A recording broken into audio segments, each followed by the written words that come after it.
Hello, everyone, and welcome to another Disclosure in the Media. I'm here with Ryan Polkarts again, and, Hello. and we are discussing more of the spiritual beliefs of the Elder Scrolls. You may have seen in the previous episode where we discussed the term called the Mantling, the Chim, and the zero sum, and these other concepts, which I find very fascinating, how they sync up to things we already speak about. And they basically the ascendance to godhood within the Elder Scrolls series. So, Ryan, take it away. So last time we looked at Kim and how it is achievable by the characters in this universe if they can get this knowledge that they're part of a dream, but then have the ability to say, I am still a valid being. Like, I am still real, even though they've just been shown all the evidence as to, like, kind of to contrary that. It's like the ultimate ego, almost. It's like but it's not like a negative ego. It's just an ego that says, even though, like, I'm part of this thing that's I have no control over, I do exist. Mm-hmm.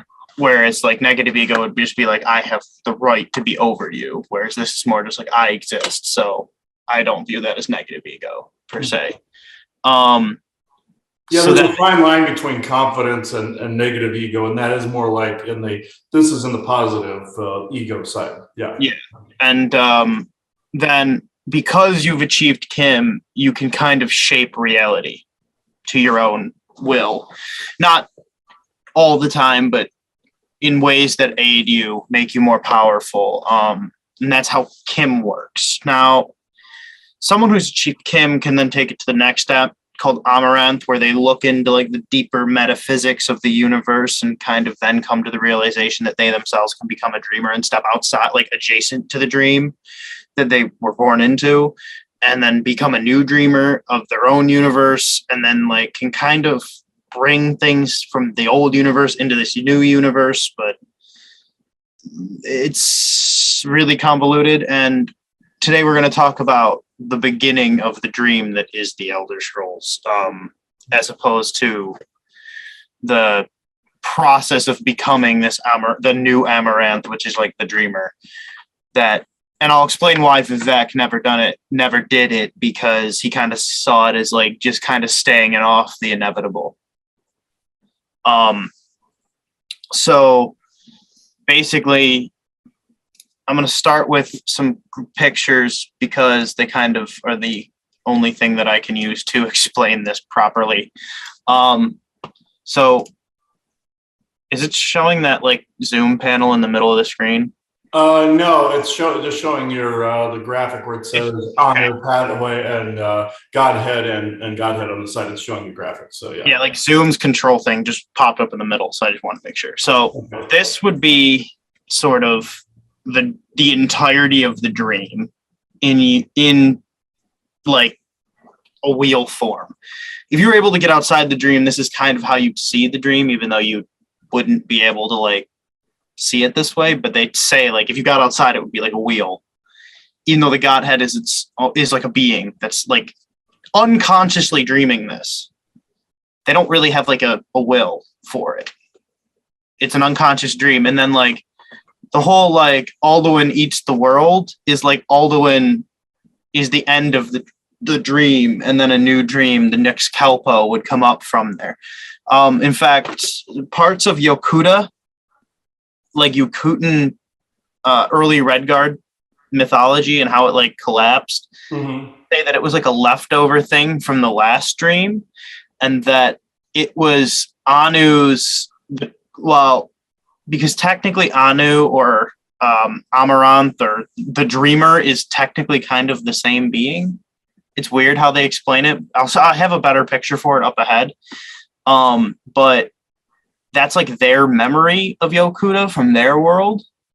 And that the next, like, continent over Akavir is, like, the next dream, and that's what they know of the next dream. Mm-hmm. But we don't know if that's actually, like, the truth. We just know that that's a theory, that Yokuda and Akavir are, like, separated that way for that reason. It could just be natural tectonics and stuff, but that is a theory that Yokuda and the fact of it, and it's like weirdness.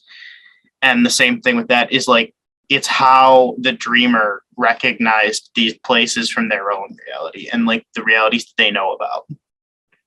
Though it's all subject, like this is like, people argue about this kind of stuff on forums.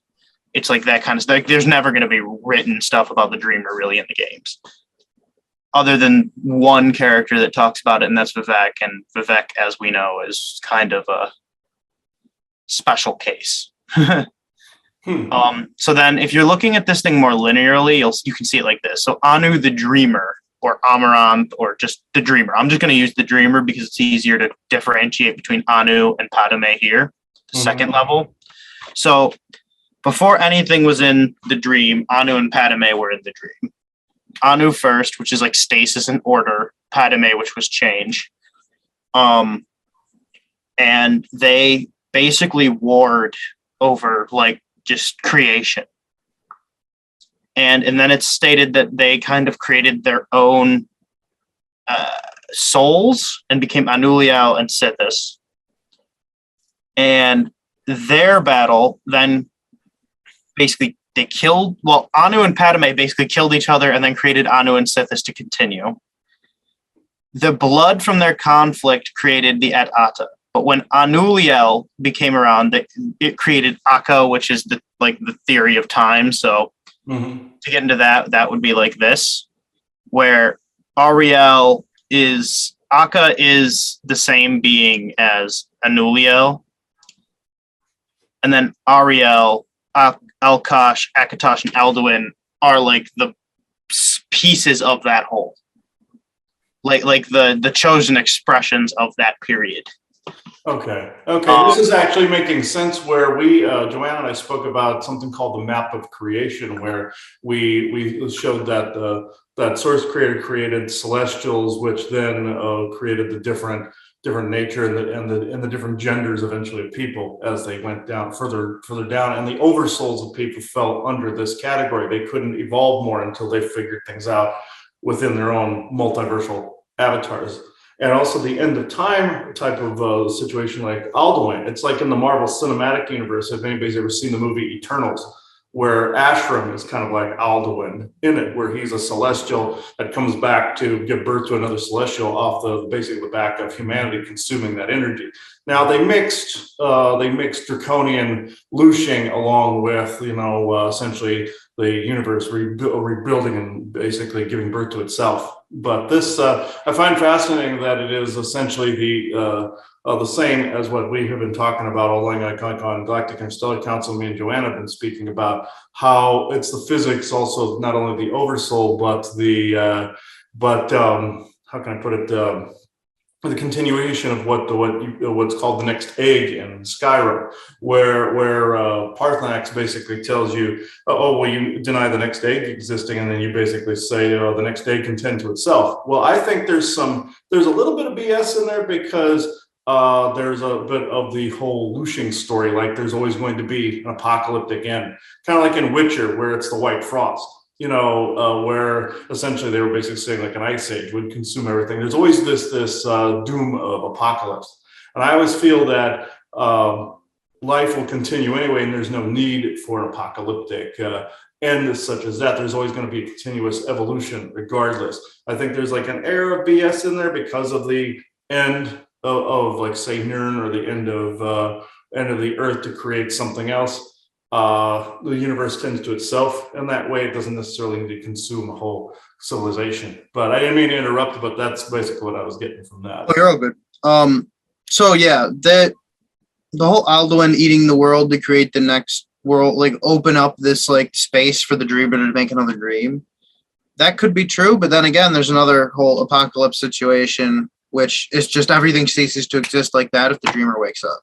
And also the dreamer, when we had beings like, say, Frank Frazetta and Jeremy Brett come through, they're saying that they were also saying, yes, you can dream a whole universe into existence, a whole world into existence when you can you return to your oversoul and access the totality of your library, bringing the codes and codexes from there. You can literally create whole worlds and whole universes and dream things into existence. But at the same time, you can have another way of life end, or a way of being end, or like a myopic way of being end, and turning into changing your perspectives and perceptions. And therefore, mantling, as we said before, infusing with the best aspects of your oversoul and your avatar. This is what happened with those two people when they passed on. And they're saying, yeah, the destruction of Earth and the apocalypse wasn't necessarily necessary. They could literally create a whole other universe where it had a dream a whole other universe into being, or a whole other planet into being. So yes, that fits the basis of the dreamer. I could see how they would say, get rid of nerd, and then they could dream another world into existence. But literally, you could dream a whole other set of timelines into existence on that same node. All right. So back to this. Now that I've gotten the whole time situation out of the way, because basically when Anuliel became like a thing, time exists, like linear time began to exist. In this period before that, linear time didn't exist. You go backwards and forwards at will. So, and then dragons are their own sort of situation, because Anuliel makes Akka, Sithis makes Elkon, which then turns into Lorcan, Shazar, and Shor, which are kind of all parts of this, right? Which we talk about Lorcan being the over of these two, even though they kind of are all part of this whole side. Anuliel creates Akka, which is time, the way we talked about it, and then these different branches off of it, where Alduin is kind of a branch more connected to the Dove and the Jills, which I think the Jills are just like dragons that aren't in form. They're very rarely spoken about. And then Akatosh and Ariel are the other aspects underneath that other Akka form. Then together, when these two killed each other, the blood created the Ada, and when Akka came into being and linear time existed, they were able to take form. They go on to become Magnus and the Magnagi, the early spirits, as well as the Daedra, and then also the Aedra. So Akatosh mixing with these Ada create the Aedra. And then it goes down to the Earth Bones, the Wheels, the Elnafey, which is what once you hit Elnafey, that's like all the primordial races is like ancestors, like the normal races ancestors, and it just leads. So like the wandering Elnafey turns into men, the old Elnafey turn into elves. Beast folk are sort of, it's weird. Beast folk, some come from elven stock in like most traditions, like eventually that have been like changed by the earth itself. So like realistically, you could say like the Earth Bones and the Eldmer came together to create Beast folk, but also like just Elnafey that mixed, like straight Elnafey that mixed with Eldmer also became made Beast folk. Essentially, they're like essentially elementals. Yeah. Yeah, kind of. The Argonians are different because of their whole thing with the Hist. We know that they do fall into the Elnafey, but I think they're Elnafey that like subjugated themselves to the Hist, and the Hist being like this weird other thing don't really fall onto this greatly, and I have a way to bring them in later, but with another thing. But yeah, so this is kind of just a deeper version of this, where this is more the dimensions, and this is more like the actual like descendant thing. Okay, one's like the family tree, and the other one is essentially the map of creation. Yeah. So the way that the Aedra are in here purple and the Daedra, they're actually equals. They just show them lower because the Aedra are the ancestors of this group, and the Daedra kind of just end their line there. Okay.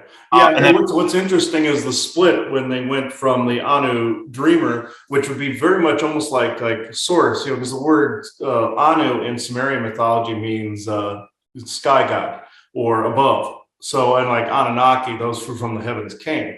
This is not only the map of some of like the Anunnaki lines, but if you go to the map of creation with the Creator Council that then began to create the different subsections of creation, such as like stasis, change. But then you also have the void dimension where we spoke last time, where demons are trapped within this like unsolvable dimension. This is where people summon demons from when they always say bringing them across the void. This is essentially Sithis, but it's also very similar to a god named Mithras, which he is the god of contracts, essentially deals and bargains. And with that, where he is essentially supposed to be in control of what deals are made from beings from the void. So there you can see a parallel that works there. And he also has other little subsections too, exactly like how Lorcan, Shizar, and Short are. There's and Lekan. There is a branch off of that where there's other versions of self. Even Enlil even branched off and had Jesus attached to him in that way, essentially a better fragment of the whole of Enlil. Enlil had essentially corrupted from a vampiric contagion, which was also again from the void. So you had that, but he had a branch off of him that became what we know as Jesus, but still it wasn't exactly the same. The story, I won't go into that. It doesn't really apply here, but just know the branch off portion of that story does indeed apply to both the void and the dreamer. And Lorcan, when basically tricked the Aedra into creating the Mundus plane, and then as they realized their powers getting sapped, they became a lot of them fled and joined this and went to Aetherius, and that's Magnus and the Magna-Gi. Meridia got thrown out of Aetherius for something, and then basically kind of like joined the Daedric princes. She just carved out her own realm of oblivion. But back with Mundus, Lorcan gets ripped apart and becomes like part of the world with the Heart of Lorcan situation. Mm-hmm. And like that now has these like aspect people that come in as like Lorcan's agents kind of thing, more just agents of change and like growth for the world. And then the Aedra, the ones that stuck around, became the Divines. And that's kind of this whole thing explained. I mean, the Dreamer here kind of is unaware of all of this. Mm-hmm. Like the other aspects of it that basically branched off, but they have their own thing, kind of like we branched off from Source, and we do our own thing, but we still are all connected to the one source. And also, it's interesting that the beings from the void, like Lorcan and aspects of Sithis, are actually driving aspects of change. It's interesting they put change on that side of the divide because. Like with the whole Shiva concept here, where destruction was it would look like total destruction, and he's basically the god of destruction, but it's actually a form of change, destroying one way and bringing about the birth of another. Granted, again, you don't have to have it be apocalyptic. It's more change within the self, destruction of an old way of being, and bringing out more the better perceptions and perspectives within yourself. And that's essentially also fusing together with the oversoul, which is the mantling, like we were talking about. So some of these bad guys that I've encountered in my own personal life have also not only driven me to know more about them. I'm not giving them more credit than credit is due. They don't even know what they are totally involved in. Just like the Dreamer doesn't know about all these other aspects. The bad guys from the void don't always know, and some of the other, basically agents of chaos don't know exactly what they're involved in. But it ends up overall driving you towards not only learning about this, but bettering yourself in the process in some of these situations through learning about, through a whole set of lessons about some of these bad guys. Yes, there's overage that go outside of all these things, kind of like all these, say Meridia exiting like she did. There's a lot of these other beings that have also exited from this that cause bits of overage that don't always apply to the said lesson curriculum type of scenario. So that's hard for some people to believe. Everybody thinks it's all a part of the entirety of the plan, and that's not necessarily true. And you have some that work as a fine-oiled machine, then you have these agents of chaos that go outside of that whole chain, the destruction and then change and rebirth type of thing. They just poke in here and start poking holes in the entire system. So you do have you have chaos involved as well.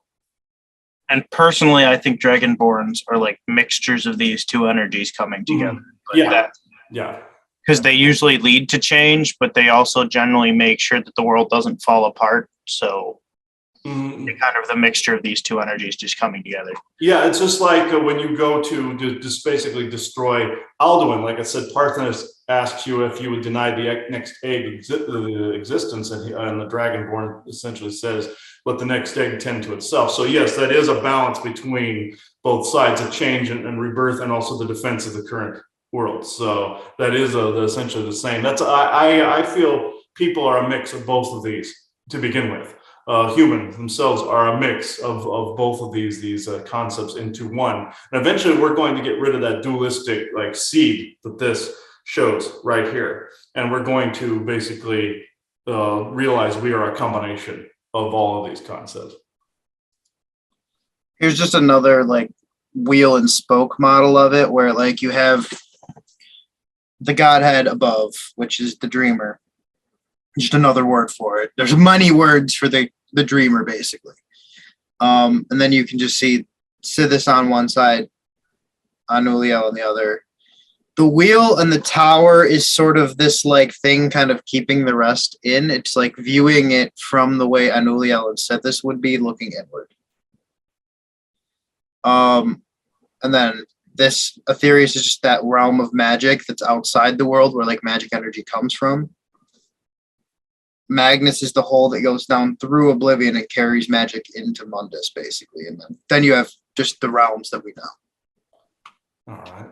Yeah, I can see how the different realms of Oblivion would be basically like negative, like what I call negative 0 points, where they essentially are blockages to accessing the greater understanding of creation. Like say, for instance, you have a realm of Oblivion that is essentially some of these holographic realms, like I explained in the Oblivion episode. People can go back and listen to that. But say if those realms were blocking access, or at least partially blocking access, because people aren't allowed to completely circle the toilet forever and be completely trapped. Say they are blocking some of the access to the outer universe and multiverse where people can gain information. Therefore, going inward would be the best result. This is why they try to divide people from within. You can also see those realms, those holographic realms, as like how you see them like spheres around Mundus. That's essentially going back to I believe it was called a Aristotelian worldview, whereas people believe they would the accessing the spheres would be the points to going to heaven. That's essentially the soul trap philosophy, where these fake heavens attempt to draw you in and attempt to siphon off of your energy, and you're trapped for eternity in there, and you think you're in a heaven. This is essentially also what that is saying, because a lot of these Daedric lords try to get you contractually into those realms of Oblivion. You can even say Sovereign Guard is part of that too, if you want to get kind of technical, because not only, as you said, Shor is an aspect of Lorcan, but he's also created Sovereign Guard, where all the Nord people go when they die, very much like a Valhalla.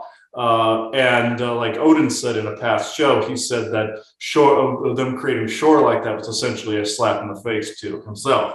In history, where I'm surprised I actually remember that. But yeah, this is essentially how some of these mechanical spheres are set up, to where you have what people call the white light, and it's actually a data stream that goes to an AI sphere that creates this realm within. That's not completely the realm of Oblivion, because like a realm of Oblivion would be essentially a holographic layer that this is like a point where they can access. Now, can other soul traders hack into that data stream? Yes, and they do. And they will grab ghosts out of the walls of the tunnel and take them back to their planet, where they can incarnate them there. That's the soul trade. And also there's energy harvesting, and you've heard me talk about that at length in other times. But this whole setup, how you're showing these spheres blocking the greater understanding of the Godhead, is actually quite interesting. And Anu also being the Godhead, that's also essentially like essentially Odin in Norse mythology. He's the All-Father, or eventually further back he was called Anu. Now, do I think he's the Godhead? No, but that's how people have viewed him throughout history. He has been considered to be the All-Father. And eventually some people linked him up to Almighty Father. That would be like the Christian God. Or you have Enlil being Yahweh in the Old Testament, his son. So this I find very interesting, where they've linked the two things. Also, if you look at the movie Doctor Strange, where he encounters Dormammu at the end of the movie. Dormammu, I believe, translates to God, overall Father God, or like All Father from ancient Sumerian. You've heard the term Mamu, like Big Mamu, that's mother, and then Dormammu is father. So essentially, they were essentially saying Father God is evil, and essentially somebody's Hollywood take on that, because Hollywood is Luciferian and satanic, but of course, they would say an all-father God would be dark. But at the same time, you have like the different spheres, and then you reuniting with the one. That's like the Borg Collective in Star Trek, where they basically say, assimilate resistance is futile. They all link them into the one. Somebody is attempting to say the concept of one is dark. And I know that took a big rabbit hole where I went that whole path, but this is the point I'm trying to make, is they've inserted some things in there that you combine things with other things that don't necessarily go together. And people are hoping through word and visual association, they're hoping that you'll see that. But overall, what we've explained is essentially good. It's just essentially the map of creation. And I may even add the whole discussion me and Joanna had on the map of creation onto this video when I can actually locate it. But I'll add that in, because this encompasses so much of this discussion right now. This whole map actually makes sense, and the blockages to the greater of creation, which would be like the realms of oblivion, exactly like what is taking place now. I know that some people are probably gonna have to back that up and see what I just said, but aside from adding all the multiversal information, omniversal things of that nature, this actually makes a lot of sense. Now, if you add in all of these other things, you have all these other universes, and you have the multiverse. Then you have the aside from that, you have the omniverse, which is a set of multiverses, and you have a super omniverse, which is a set of omniversal expressions or states. Then you have those overlords essentially that run those omniversal and super omniversal expressions. One could argue that would be like the realms of oblivion, but the realms of oblivion in this case would just fall under the center space, how you're showing it here, and the omniversal expressions would be further out from this Godhead map. But true benevolent source creator or neutral creator would encompass all of the omniversal and super omniversal expressions. Well, the Godhead does technically encompass this. It's just not like conscious of it. Yeah. Okay. Like the whole Godhead is not completely conscious of all the aspects and all the little. Oh, it doesn't even know it created Sithis and Anu. Ah. Okay. That makes sense. It's like when you have a dream and you just don't remember the dream. Okay, that's why it's aspect of the dreamer. Yeah. That's why when you achieve Chim, it's kind of like becoming a lucid dreamer, where like you can control the dream because you are like know you're in it. Okay. Oh yeah. Okay. That makes a lot of sense, because this also applies to planets as well as creator. It's really odd. Like there's this weird lag time. So this applies to the dreamer concept, whereas this applies to the Earth too. Like if I find a corrupted bit of land, let's just say, and I can perform an audit, I'm asking not only benevolent elementals to help out, but I'm asking the benevolent Earth Mother to help out. And it's like the Earth Mother didn't know she had an itch that she had to scratch. Essentially, it's like she was in that almost like that dreamer state herself, or creation didn't realize that a part of itself was schizophrenic, or a part of itself had almost separated from itself and created other distortions of itself. That's essentially the same concept, but lucid dreaming, it would bring about order to chaos. This is it's interesting how somebody would achieve that Chim and then create a whole universe and dream that whole universe into existence, like I said, performing that mantling and actually achieving this. Now, if you want to find a very good example of the mantling, look no more than the series Picard at the very end. Sorry, this is a spoiler. The character of Wesley Crusher in it.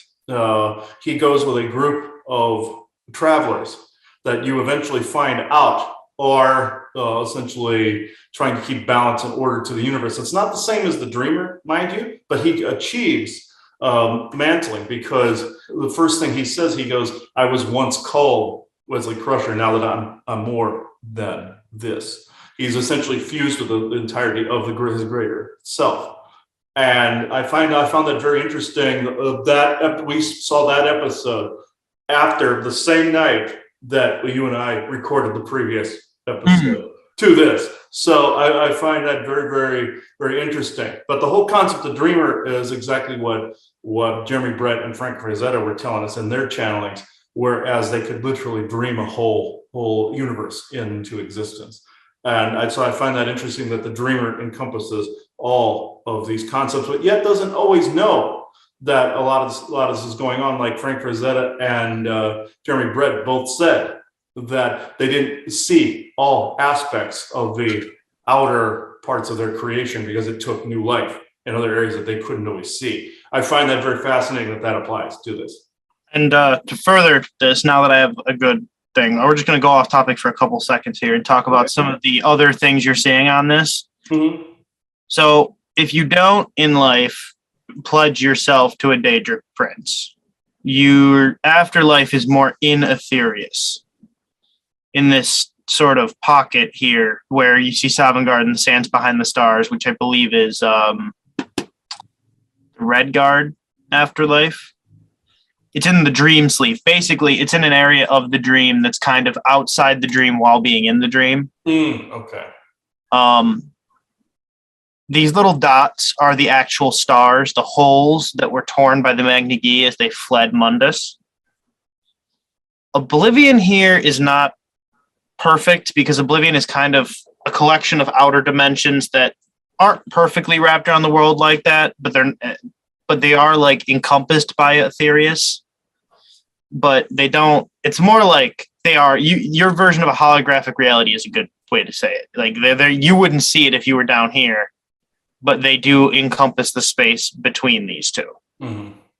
But to the person looking up, that space between these two is not visual. The little parts. Another good example of mantling within the Elder Scrolls lore is the whole Sheogorath at the end of Oblivion thing, where you break Sheogorath and Jiglag back apart. Sheogorath then you mantle Sheogorath, your character from Oblivion mantles Sheogorath, becomes the new Sheogorath, the one that you play at, that you meet in Skyrim. Mm-hmm. And Jiglag is free to do what Jiglag does again, which is basically be the agent of Anu, of order stasis within Oblivion, that then will like undo a lot of the problems that the Daedric Princes create. Okay. So that's my little tangent there. As for the wheel in the tower, again, this is like a concept I don't really have the most knowledge on. The Battle Spire and the Soul Cairn down here, they're pocket dimensions within Oblivion, so they usually fall either under the sphere of a Daedric Prince, even though they're not directly in that Daedric Prince's main hold, or they could be independent realms within Oblivion. They're small pocket areas. Like the Soul Cairn that you visit in Skyrim is technically part of Oblivion, but it's controlled by the Idol Masters, which are a bunch of just mages who turned themselves into crystals and then became like the masters of this realm. They are high-level necromancers, and they kind of just carved out this little bit of Oblivion. The Battle Spire is this weird thing. It's commonly known to be under the sphere of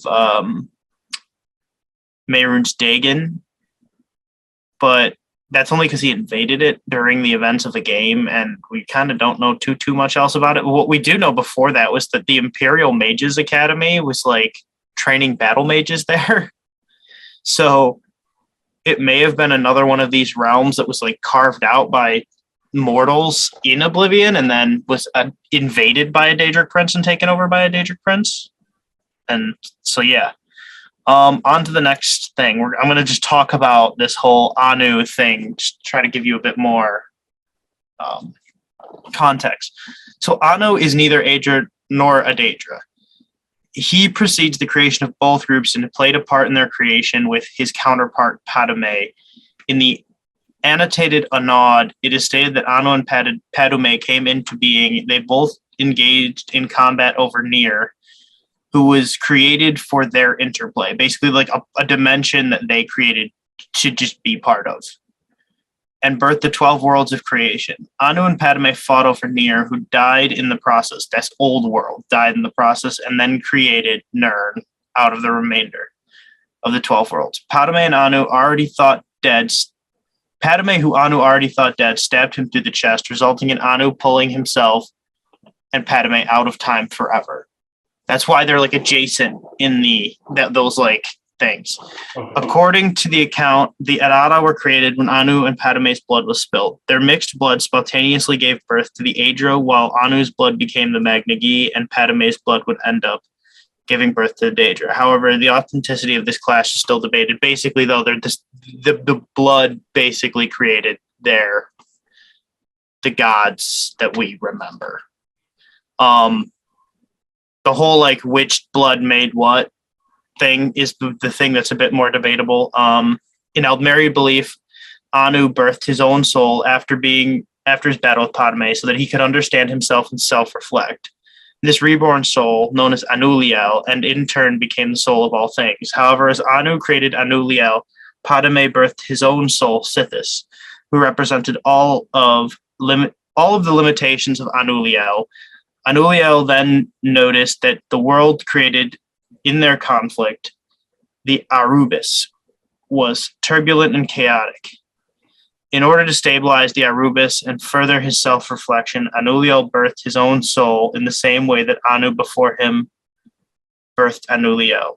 Anuliel's soul was known as Ariel and began a new force known as time. Time allowed the realm of Arubis to realize its natures and limitations, and thus the Ada, born from the blood, finally began to take form.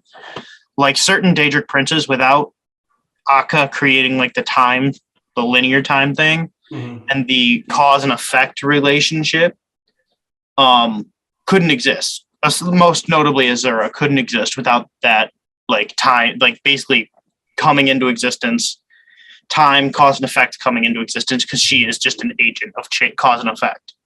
Oh, I see that. I see the relationship there. Yeah. But time is essentially a distortion of creation and also an invention of mankind, but also we needed to be able to kind of ground and perceive things as they are, even though it can be a trap in and of itself. I can see how they would have had to create Akka at the time in order to create the whole cause and effect, because you wouldn't be able to, in any sort of either void or other situation, you wouldn't be able to have a cause and effect. Even within some of these other realms, negative or positive, there's still a perception of cause to effect. Our brains decode the perception to cause to effect. Like if we were to go to one of these holographic realms that are in the way there, if we were to go there, we would still perceive it as an environment from going one place to the other place and perception of a cycle we're in. So yes, I can see how the creation of Akka would have been necessary to bring about even that perception.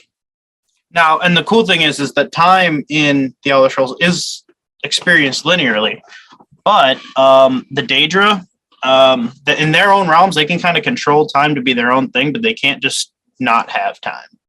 So they're still bound by that Anu Akka time thing, but they're not bound by the by like the way that it's set out on Mundus. Okay. Yeah, you know what? What's interesting is also in the end of Doctor Strange, what he actually does, when you also have the Infinity Stones that are in the Marvel Cinematic Universe that represent some of these different aspects of too, and one of them is the Stone of Time. At the end, when he goes to Dormammu, it's supposed to be an aspect like a pocket realm that has no time. You're all fused to one in a state of non-time, but in a negative way, not in the true state of non-time, which is creativity and passion, where you just time melts away, but he introduces time and puts him in a loop, and that's how he traps him.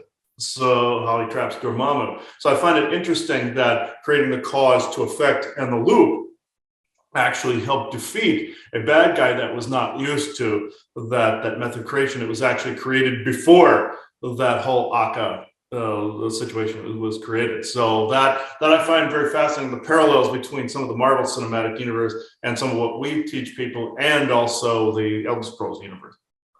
All right, so now here's another really interesting thing. Basically, it's how we get everything. So Arubis is the name of the dream. Basically, it's not the dreamer, it's just the dream is how I'm still gonna just call it the dream, though. So you can see that the dream then spawned Anu and Padme, and then they create the Ada together. Mundus is here. The 8 divines kind of come out of the Aedra, which come out of Anu and Padme, and it comes out of it, you see, and then it comes down. Then you have the divines. This is like tacked on because we really don't know where he falls in. Okay. The Elnathae, which are like those first human elf spirits, and also like the earth. Master and Secunda basically were more of Lorcan's kind of like creation things of his own, like the moons. Nern again was like because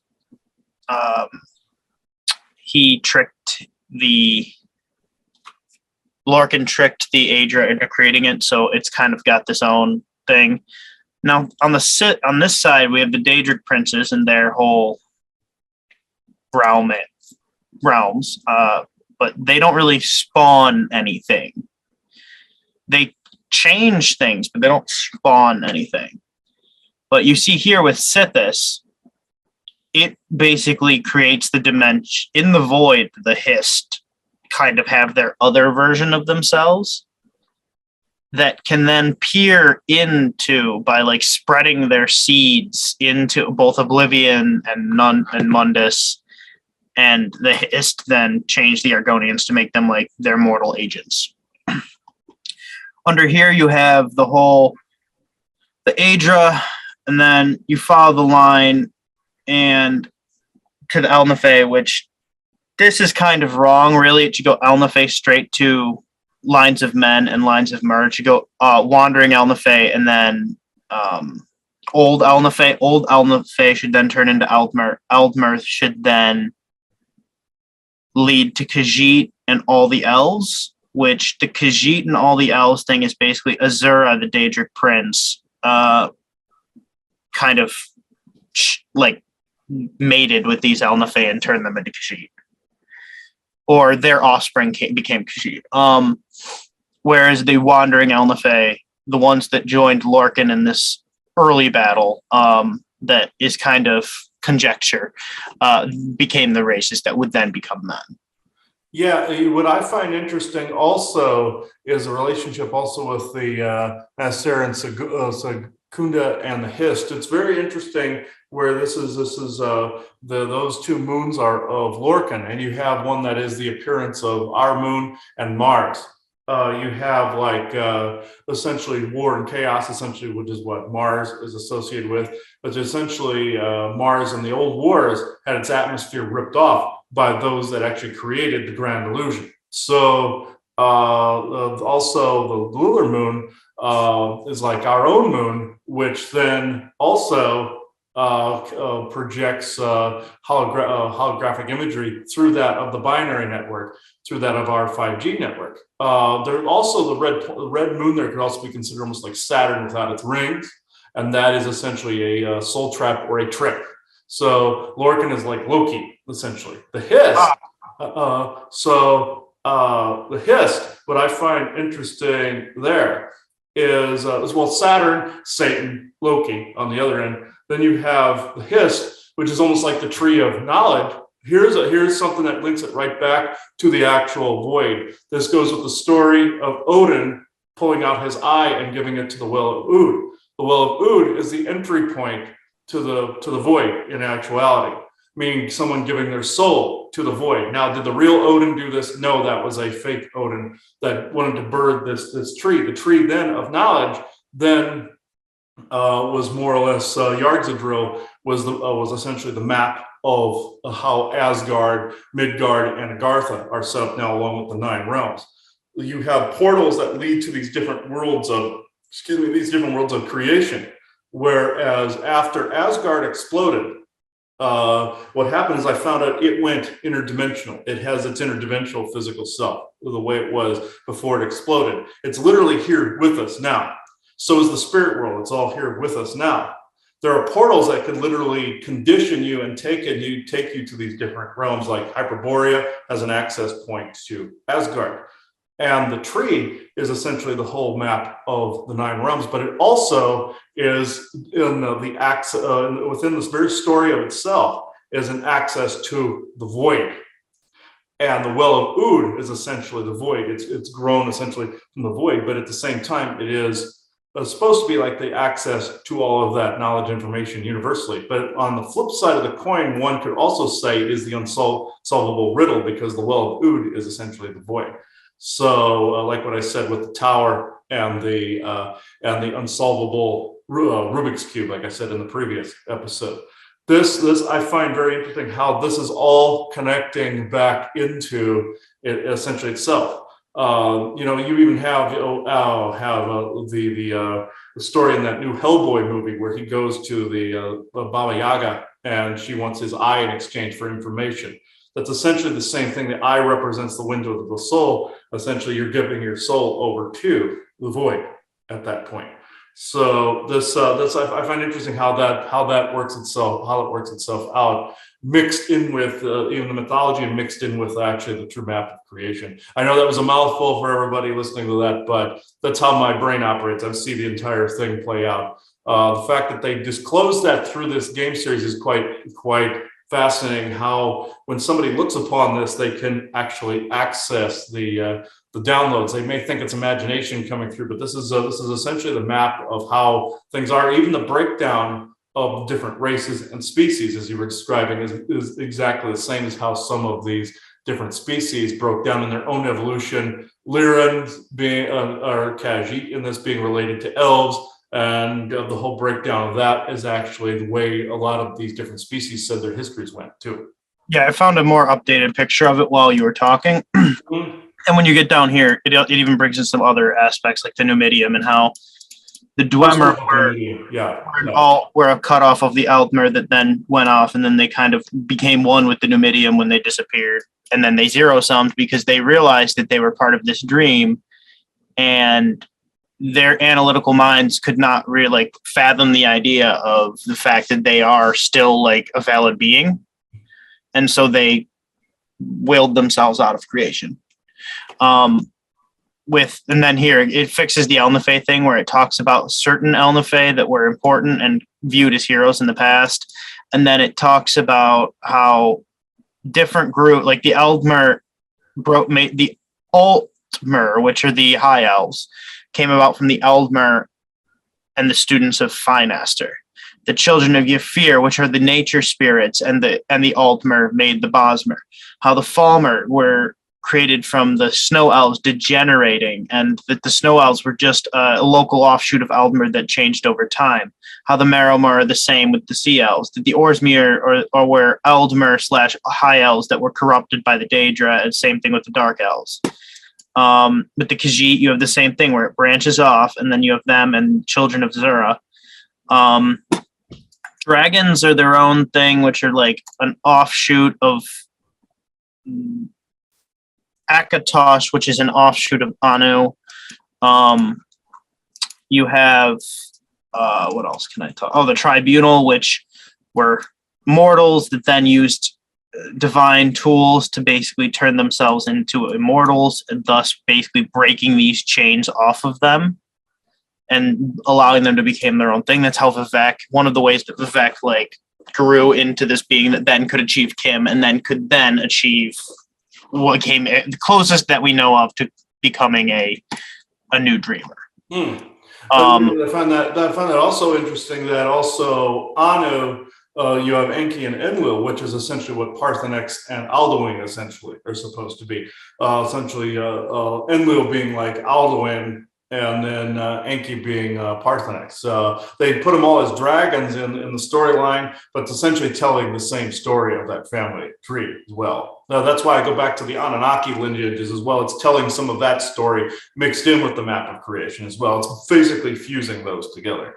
And then this one also does a better job of showing that Anu and Padme were their own things first, and that Sithis came out of, and Anu-El came out of them. Mm-hmm. Whereas this one basically forgets to mention Padme at all, and also Anu-El as their own things. So yeah, that's basically that. We have back to this picture, and then this is going to explain why Vivek did not become a dreamer. It's basically that Vivek had a love for the Dunmer that basically made him realize that if he becomes a dreamer and takes the Dunmer out of the world so that they can grow, he's basically only staying off, like he's just making it easier for them to then achieve this next rank, to become the same thing as that what he became, and he would have wasted the opportunity to do something actually great with his dream, where he would have just basically used his dream to get other people to dream. Mm-hmm. And he also kind of viewed it as like he didn't really see a point, because he thinks that all beings should have to achieve Kim themselves before they can get to the point where they could do it. Mm-hmm. Basically, he was going to do it. His dream would have been like everyone awakes with Kim. Okay, I see what you're saying. Also, he was basically kind of almost wanting to lead by example, where he was ahead of the curve, and he just like, okay, now everybody has to accomplish this to get to this point. Yeah. Yeah, and like he himself was like Vivek being able to like detach himself in that weird way that he does, realized how what he would have done didn't matter, so he just didn't do it. That's kind of, I was reading this when me and Chris started talking when he called me, and I was like, wow, basically Vivek decided not to create his own universe because he knows what he would do with it, and just decided it wasn't worth it. Yeah, I find that interesting, where he backs off from that, going, nah, I'm weighing the pros and cons. It's not exactly worth creating what I want to create, because it would disrupt this whole process. People have to get to that stage first. Now, this could also signify, some people believe that you're supposed to wait to ascend. I use that term, I'll use that term lightly, but some people feel that you're supposed to wait on other people. And I fervently disagree with that. If you're in your own state of evolution, and you're doing your own inner work, keep doing it regardless of where some of the other people are. So this will then change the energies around you and actually spark their mantling process as well. Whereas these energies have like a butterfly effect, where it can change something somewhere that you're not counting on. Well, some people, some religious groups even believe. We even found some of like the Jehovah's Witnesses groups and everything believe that you're supposed. Most of you aren't going to heaven. You have to remain as ghosts. Only like some get to go. And I find that ridiculous. You all go to the spirit world and go back to your oversoul. We even found some ghosts that were here before we even knew that philosophy. We found some ghosts on the property one time that were of like a Jehovah's Witness group. And they were actually here. They were actually here disrupting some of my own energies, and we had to get rid of them. And then we found out that was the belief system, where they felt they had to hold back, and only a few were worthy. It was in the worthy, not worthy type of heart and the feather philosophy, and our 10 Commandments type of philosophy, where you're never going to achieve all of them. It's an insurmountable paradox, a set of tasks. But that aside, I find it's fascinating that all this is coming about, even as these shows are being filmed. They're coinciding with other things that we have been discussing, and they're synchronistically coinciding with other shows we're watching too. So it's the same message that's coming across the board, synchronistically trying to give us more information about the map of creation and how this process works, and the dreamer works essentially. And the fact that it was in the games already, and even though they didn't put it in the actual lore, they're hinting more at it. That's actually synchronistic in and of itself, because they're getting people to figure it out as time goes on, and other people are adding to this which then shows that that philosophy is growing and people are eventually going to hit that same mantled state. But the whole key of this is also don't wait on anybody else to hit that stage. You just keep going regardless of where people are in their own evolution. So and also keep your circle tight. You know, Odin brought forth the phrase tighter circle, deeper roots. You do not want people around you that are going to disrupt that path or distract you from the lane that you are in, essentially. You want those around you that don't disrupt that energy, and vice versa. You don't want to disrupt them.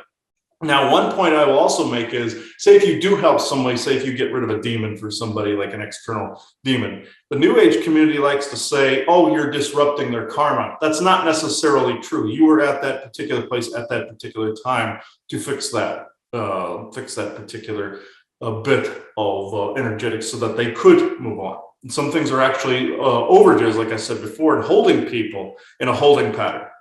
Sometimes it takes an external source to break the holding pattern. Sometimes it's not part of lesson at all. Sometimes it's this outside mutation from that has to be gotten rid of. And that's generally what people help hire me to do. I get rid of some of these overage bits. If I saw that it was disrupting other people's actual paths, I wouldn't actually do it. But in this case, it's not. It's like also in the game Kingdoms of Amalur, where you become the fateless one, and you go in and start disrupting all the other threads of fate, and you make it so people become more sovereign. I actually find that a fascinating philosophy too. Maybe that's another game for another time we can do at some point. But this is the point where I will see if there's anybody here to talk about this. I've been sensing energetics. I haven't actually seen anybody. I'm going to see if okay. I do sense more of an elemental energy here. It's more of a elven type energy. I'm trying to see elven, or who is this? I'm sensing a whole group here.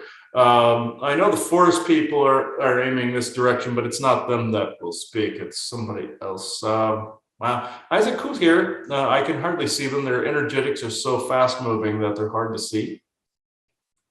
And are hard to distinguish from the background here. That's the point. Oh, that's the point of it. They don't always want to be noticed. Okay. Are you a group of elementals? Yes, you are. Okay. Can I see you, please? Are you an elven race? Are you elemental in your own way? Okay, I see you. What group of elves are you? Are you from the Greenland group? Are you from the Ternanog group, Pleiadian types, Tuathan? What group are you?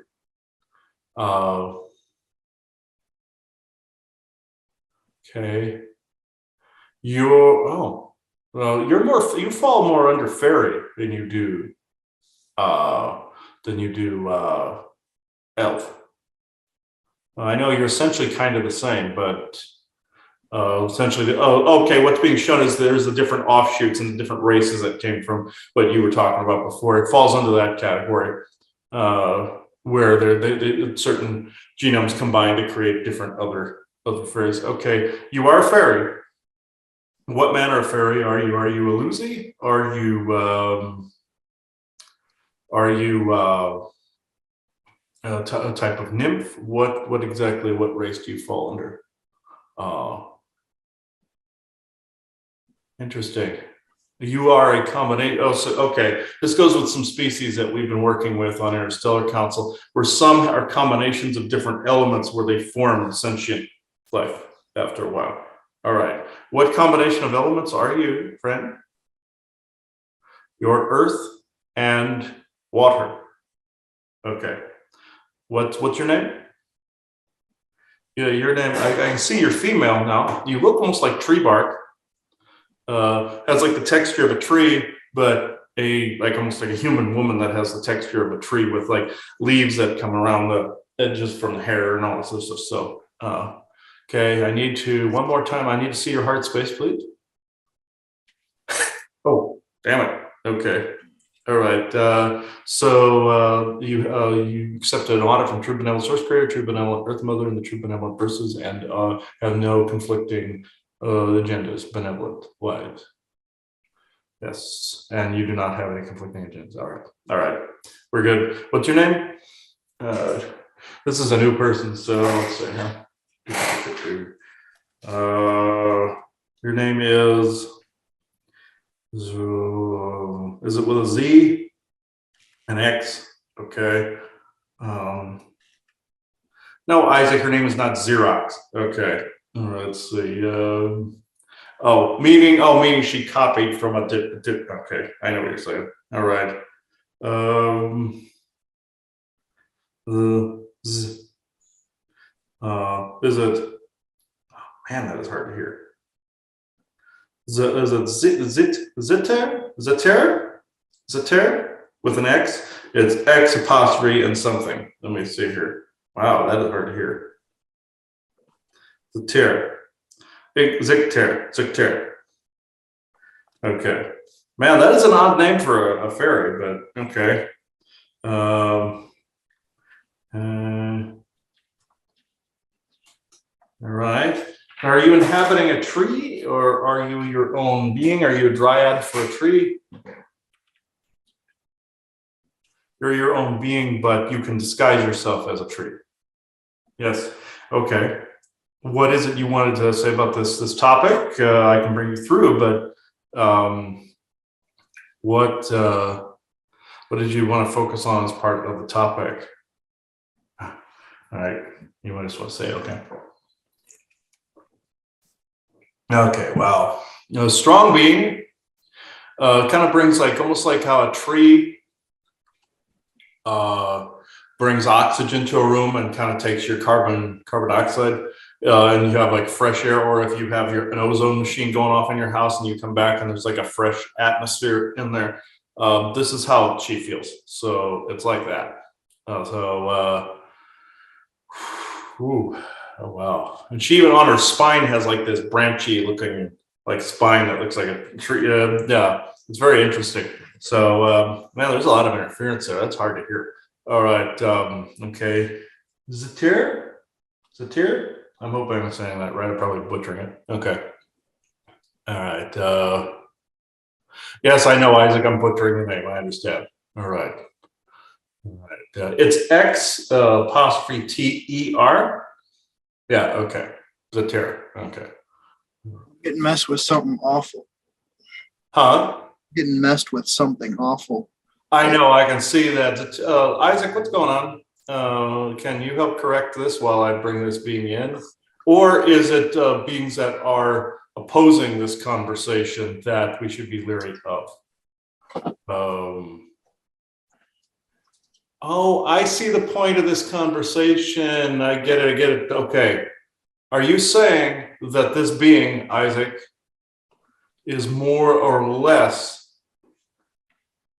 how can I put it? More or less branched off of, is this more like a void being that is actually fused to like a weird inverted version of the elements? Okay, so this was more of a lesson rather than a channel. Got it? Okay, is this being doing the attacking? But I went through the whole heart space with her. Is this okay? You're actually teaching me at the moment there is an inverted version of that detection method. So, meaning they can pass all the tests, but it is literally an inverted heart or an inverted Sock. huh? Like a sock. Yeah, essentially inside out sock, essentially. Yeah. Okay, is it okay? Then Isaac, can this being be taken out with the normal means? Yes. Okay. All right. Oh, my whole like face and head. I got like real lightheaded while you were talking there. Mm-hmm. My nose started like really itching, like a really bad allergy like day. Yeah, like how you would with like I was like, I kept going like this, like I just couldn't stop. It was like up sort of in the nasal cavity there. It was just so itchy. Yeah, I know. My nose. This is why I was doing this during the show. The gland in my face was getting set off. That's an actual detection method if something isn't quite right. But the fact that it passed all the other tests is worrisome because, but my intuition was telling me, hey, something isn't right here. That's why I kept questioning the being. So it was like, so Isaac, were you wanting to say something on this? Why did this inverted version of this count towards this conversation? It's because not only was it a distraction. Oh, you want to say, okay. You, I trust. So, okay. Okay, here we are.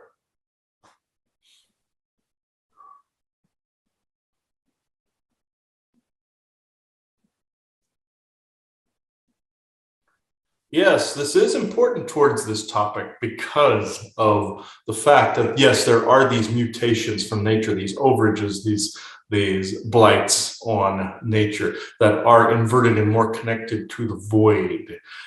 Think like Heart of Lorcan, think Sithis sort of creature that can indeed be of almost like nature, but can then be encompassed by the void. Some can bleed over through to that and be corrupted completely, very much like how some of your elementals can be corrupted by nuclear energy and look like almost like wet gnomes or wet elementals. They are being inverted by the nuclear isotope. Think the same kind of thing for the void in this instance. This being has been sent back there. All he had to do is cut its head off and burn it like he normally does. I needed him to figure this particular part out, utilizing the intuition, and also the body reacts, stomach, face, nose, like what happened with yourself, reacts long before you ever figure out what it is you're dealing with. The intuition and these bodily reactions are actually ahead of the curve versus being the Johnny come lately alarm clock, like he likes to call it. The mind is actually trying to figure it out, whereas the body and the soul and the intuition already has. This is essentially ahead of that curve. You have been absolutely correct in your assertions of this map of creation. One thing that was not mentioned, though, is the Creator Council that sprang forth from the original celestial type of beings before there were even separate genders. This is where the soulmate concept comes into being, whereas they are separated almost like taffy from each other. But this also applies to the Earth experiment, as well as the oversoul dialing itself down into the various, as he likes to say, the electrical plant versus substation versus house, which is oversoul, distortion from oversoul, human. And this is where this particular philosophy comes in. The reason that I allowed this being to come in was show that there is an inverted area still, where even elementals can be drawn into, as he would say, the well of Ood, essentially encompassing the whole Yargzadril philosophy.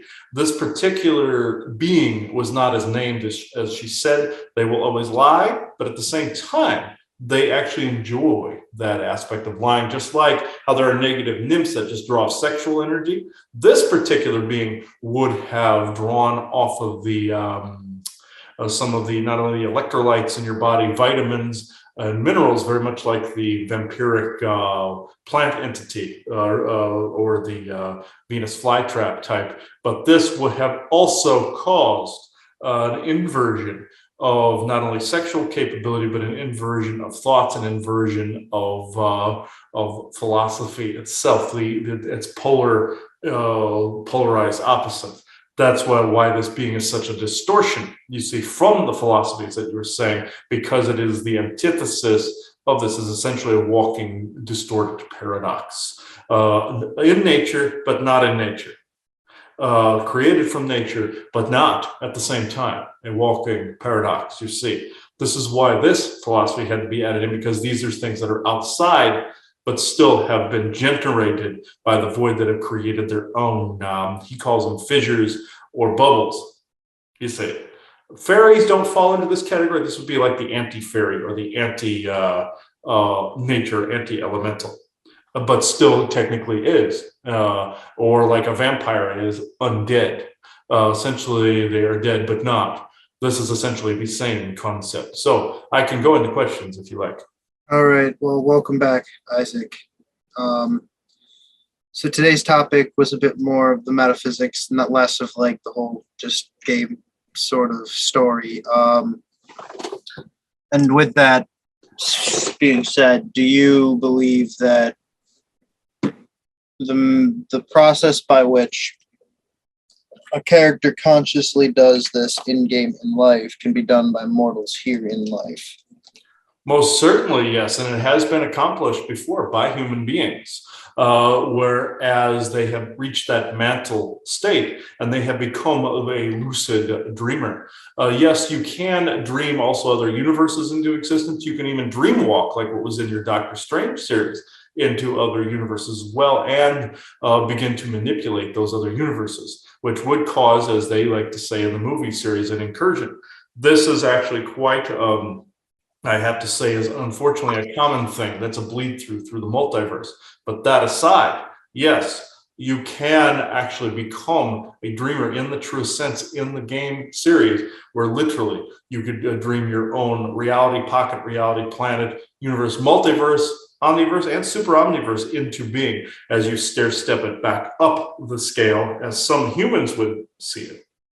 It is actually all more encompassing, like your map of creation that you saw there, both the seeming hierarchical and the round versions. This is actually quite accurate. And would it be so in the Elder Scrolls, the dreamer is non-conscious of the dream? Would in our if we go by that logic here, would the dreamer for us be source, but source is a conscious like part of it? Yes, you can actually say this. Essentially, just all distortions therein. This is why a lot of things are allowed in history, like some of the atrocities, because source is more neutral. But then you also have the dreaming aspect of it, where you're having a dreamer that's both having a nightmare and a fantasy and a good dream all at the same time. The idea is for people here to essentially help creation expand beyond where it is to where creation itself is essentially then the lucid dreamer, you say. All right. So that makes sense. And so is that why when we like invoke source to like ensure revocations are done and whatnot, they tend to get done because in that moment source is like aware of your part in the dream and then takes part in the dream enough to ensure that that part of the dream happens the way that it's basically Kim without but like using source as like a backbone. Yes, you can say, since you are already source, yes, you are essentially using that all-encompassing energy, more of a rarefied, purified version of, or balanced version of it, to achieve that Kim. Yes. Okay, that makes sense. With the whole argument over humans, so when we become dreamers, though, are we bound then still within Source's dream, or do we sidestep it out and become a source for the next dream?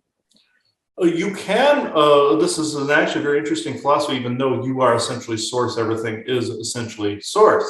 Neutral, good, bad, ugly, all in between. This is why it's good to call on true benevolent source creator if you're wanting that outside energy, even though you do carry it all.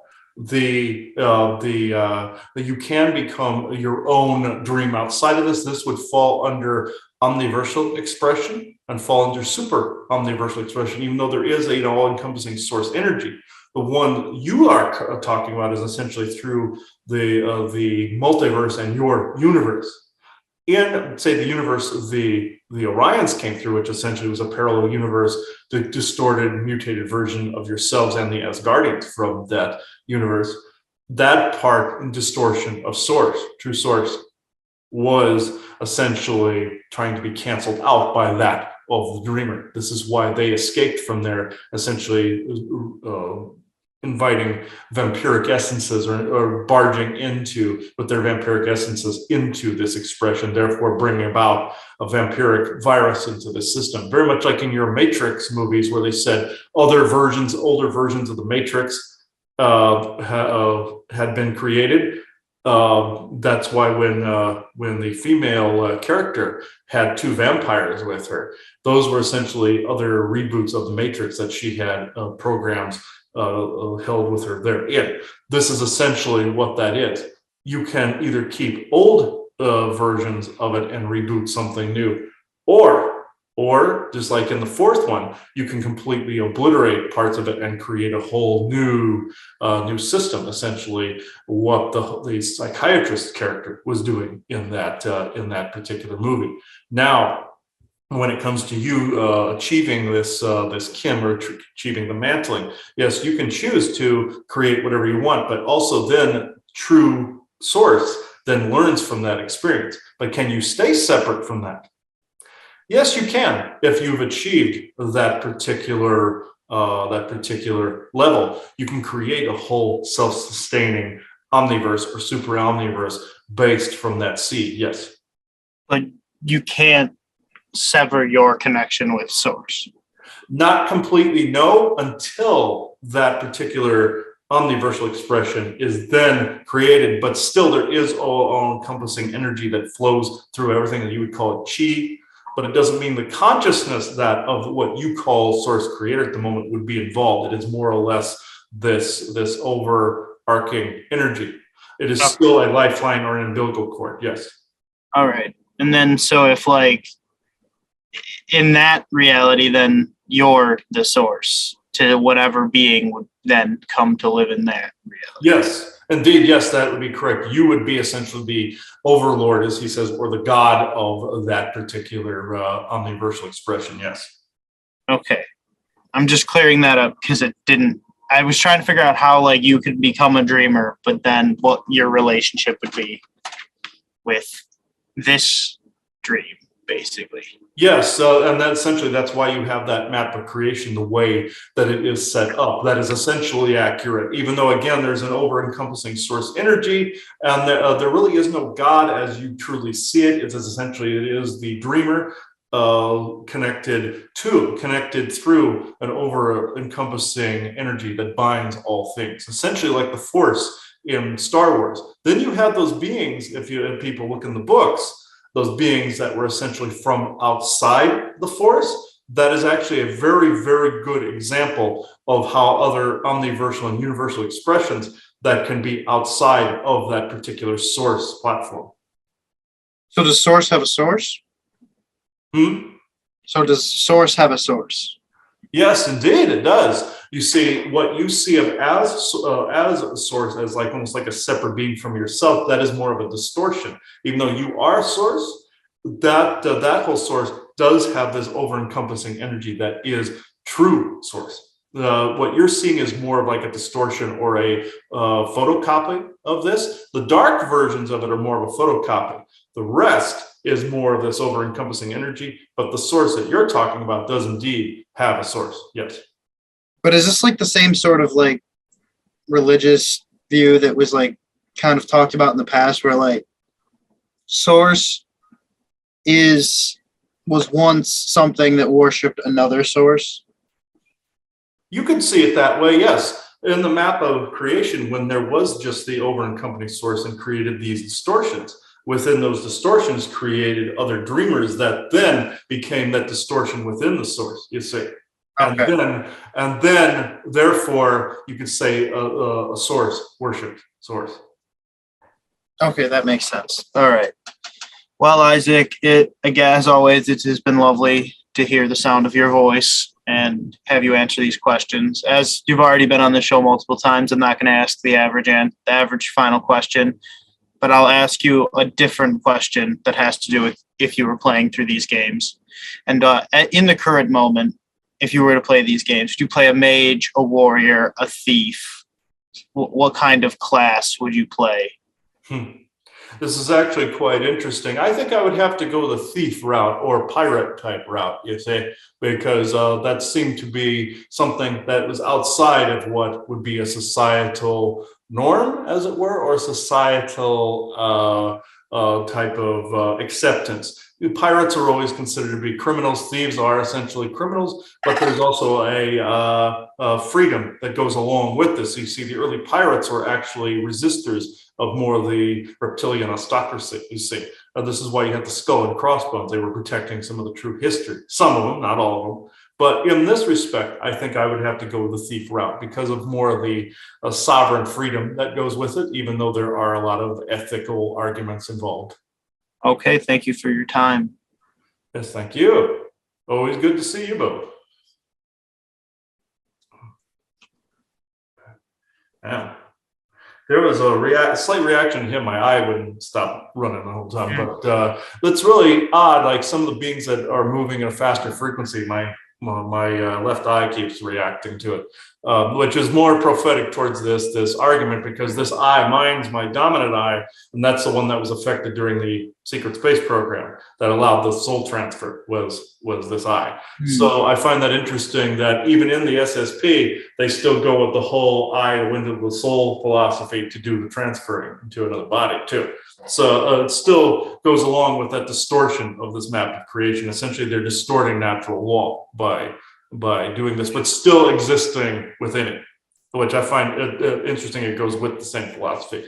So, and Isaac's giving me the thumbs up there. Yeah, it's saying that. So, distortion indeed, he says, that of time and of warping natural law. Yeah, I get it. Okay. So I don't know if you have anything else to add, Ryan, but we can take it out from this point.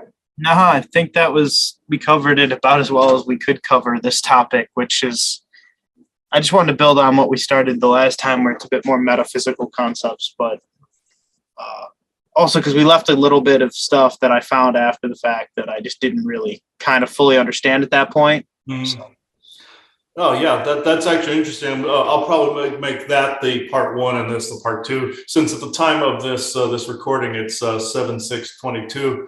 I haven't edited the previous one yet, so I will add all this together, and I will try to locate the map of creation episode that me and Joanna did for a talk of me and Joanna for Patreon. I'll add that in with this, since it applies to the entirety of the topic. Other stuff will be on our subscription that have to do with the multiverse. I have a whole conversation that I've done on the multiverse of madness. So having dreams about the different aspects of the multiverse and how they affect us and how we affect them is actually accurate. If you go see Doctor Strange in the Multiverse of Madness, is actually accurate the way they were showing it. So with that said, thank you everybody for watching this episode of Disclosure in the Media. I thoroughly enjoyed this episode, so thank you everybody. Hope you did too. Bye-bye now. Have a good one.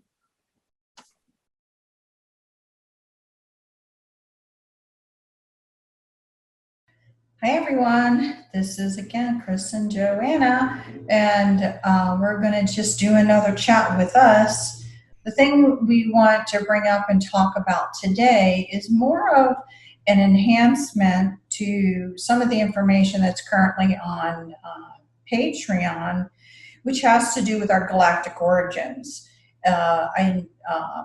So we want to, as we refine the information a little bit more, we'd like to just go ahead and get it down in a recording and go ahead and share it with our Patreon folks. What our goal is to really get A set of classes going. A set of classes, or to understand some of these, concepts that we believe are our origins in general. Now, the one thing I do always want to state is that I think our true understanding of how things are made up and what's going on, we will not understand. We will touch the surface. We will get a broad, generalized understanding, but will all of the information will be 1,000% factual with no deviations? I don't actually believe that, because I think the information and how things were formed in our understanding of quantum and how everything can be one now and how all of that works, I don't think is going to be completely within our grasp at this point in our personal evolution.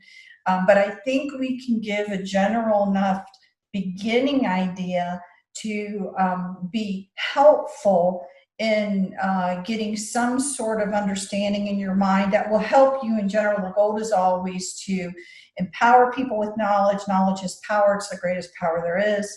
And then understand a little bit more of who you are and how, we are co-creative beings, and how we're to utilize this in our growth at this current present moment. So with that, one of the lingering questions that of many that we wanted to get a better handle of is the origins of this expression, who was involved in things like that. So I will say that the terminology that we're going to use and how we're going to present it. The first thing probably to say is there is no separation from source. Mm-hmm. Okay, so there is a perceived separation because you are a separate consciousness, let's say. So if you want to see yourself as a consciousness part of source, maybe that's a way to say it, because you are your own conscious self driving your own conscious experience, but you're not outside of source. You're just kind of in source as as your separate consciousness. But again, not really at least separated, but having an experience of that, let's say. Mm-hmm. So the one interesting thing that we think is going on is you have different, when you're become a consciousness within source, okay, your own consciousness within source, then that trickles down into many different layers. And so there are many, I don't know the best way to say that. I don't know if you would say lineage paths. I'm not sure exactly what you would say, but not everything is identical, okay, the way I'll say that. So for example, there are, part of the learning expression of growing and learning is when you get to the point where you can start co-creating yourself and experience and expression, something like that. So when do you potentially get to that level, and what kind of consciousness are you? It seems to be that there are different consciousness types of groups, okay? One of them being celestials, okay? So celestials are a type of group that when a consciousness becomes its own consciousness, it actually falls into the area of your experience is going to be that of a celestial, okay? And there are other ones. I don't know them all, but I just need to make a point that we're going to talk about this expression. And so we're going to talk about the examples that we understand in this expression. Not every expression has the same type of beings or the same type of experience. So we're going to stick with what little we know here. So consciousness expression, again, still a part of source, celestial. So what does that mean? Well, that means the stars, the planets, the, universes, the things like that. And so you need to think of new consciousness already potentially involved in one family area called a celestial. So the beings that were a part of the development of this expression were those. So celestials are the ones who try to put this expression, experiential expression, together. The one we're in now. The one that we're in now, okay? Again, other beings had something to do with. So in general, when a new consciousness of a celestial comes into being, again, it's always a part of source, but now it's its own consciousness. You have to think of it as source just poofed, and there, let's say there it is. So it's not like it was born of anything other than source, because it's not. It's a part of source. However, there are going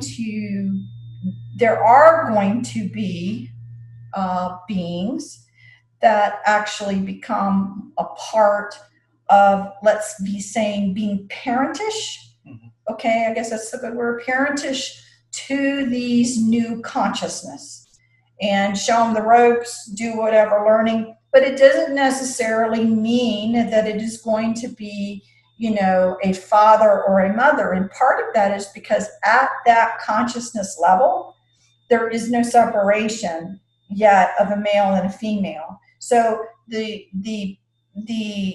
celestials that are at kind of that part of the experience, they are not male or female, they just are.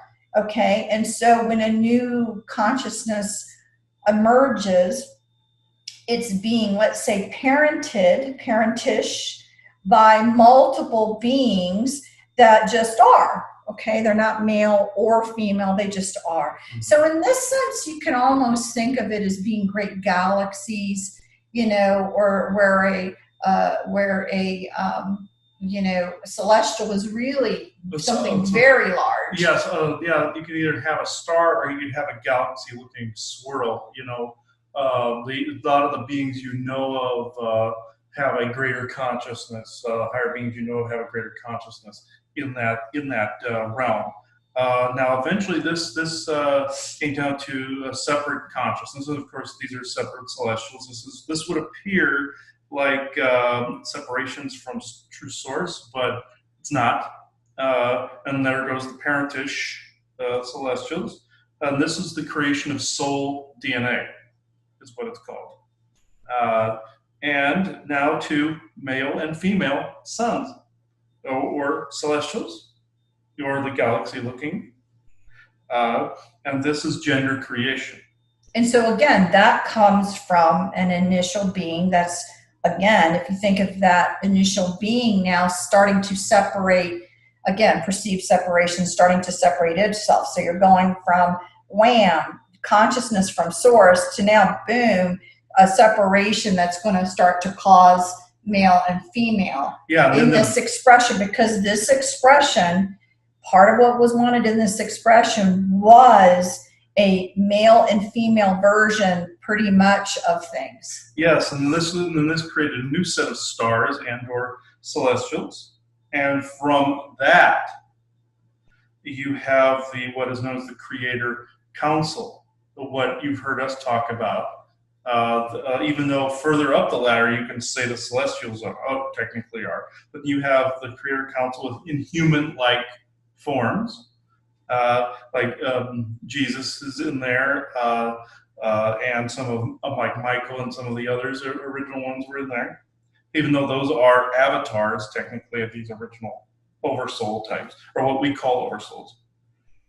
This would be then go further down to a separation of soulmates.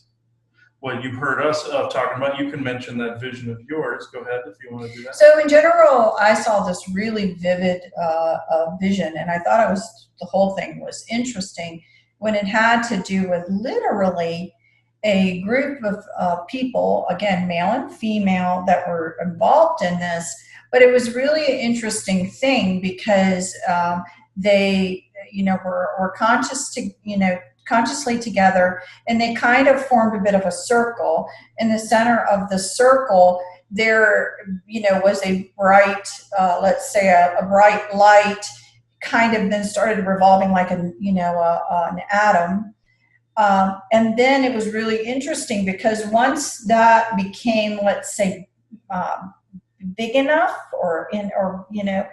that they then part went on one side, part went on the other side, and literally, I swear, it was like pulling it apart like taffy. It was like you see mitosis, if you've seen under the pulling apart of that. Okay. And then there was a final separation of what was in the very center. It's just like mitosis, and basically, and then you see basically, each separated little piece turns into a male, female, which is then kind of put back together. Like, let's say it was, twins that are often born together, they sleep together, they all touch and intertwine with one another. So think of it as something like that. And what's consistently, I've been told consistently, even before we're talking today, we wanted to revalidate that was a true vision of how soulmates are actually created as a division of something else that then's kind of split into two. Now, my understanding again is that just because you have something that originally was one now kind of split into two, that you do have also going on a little of sugar and spice or a little bit of whatever added to each one. So they were very unique and very separate.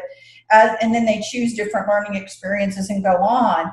But there is something about them that came from a oneness that will have them, try to constantly, let's say, rejoin at times or whatever.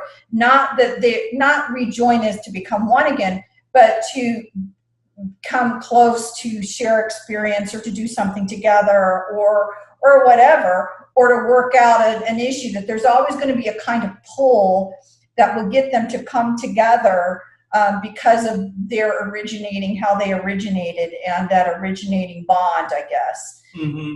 And in this creator council area, I know there was another group that also took credit for doing this soulmate thing before I get on further. And we would call them, like Arcturian classification, even though I don't like using that word. Those particular beings were in that circle. You would see that as in the show Babylon 5, they would call them the first ones. They fall into that category, and other species kind of came later after that. Now, in the separation of soulmates, the original thing that took place is one usually stayed above and one below. One kind of saw when one incarnated here, but now both are when both are here, cycles complete and major changes are made, or anomaly type of upheavals in energy start.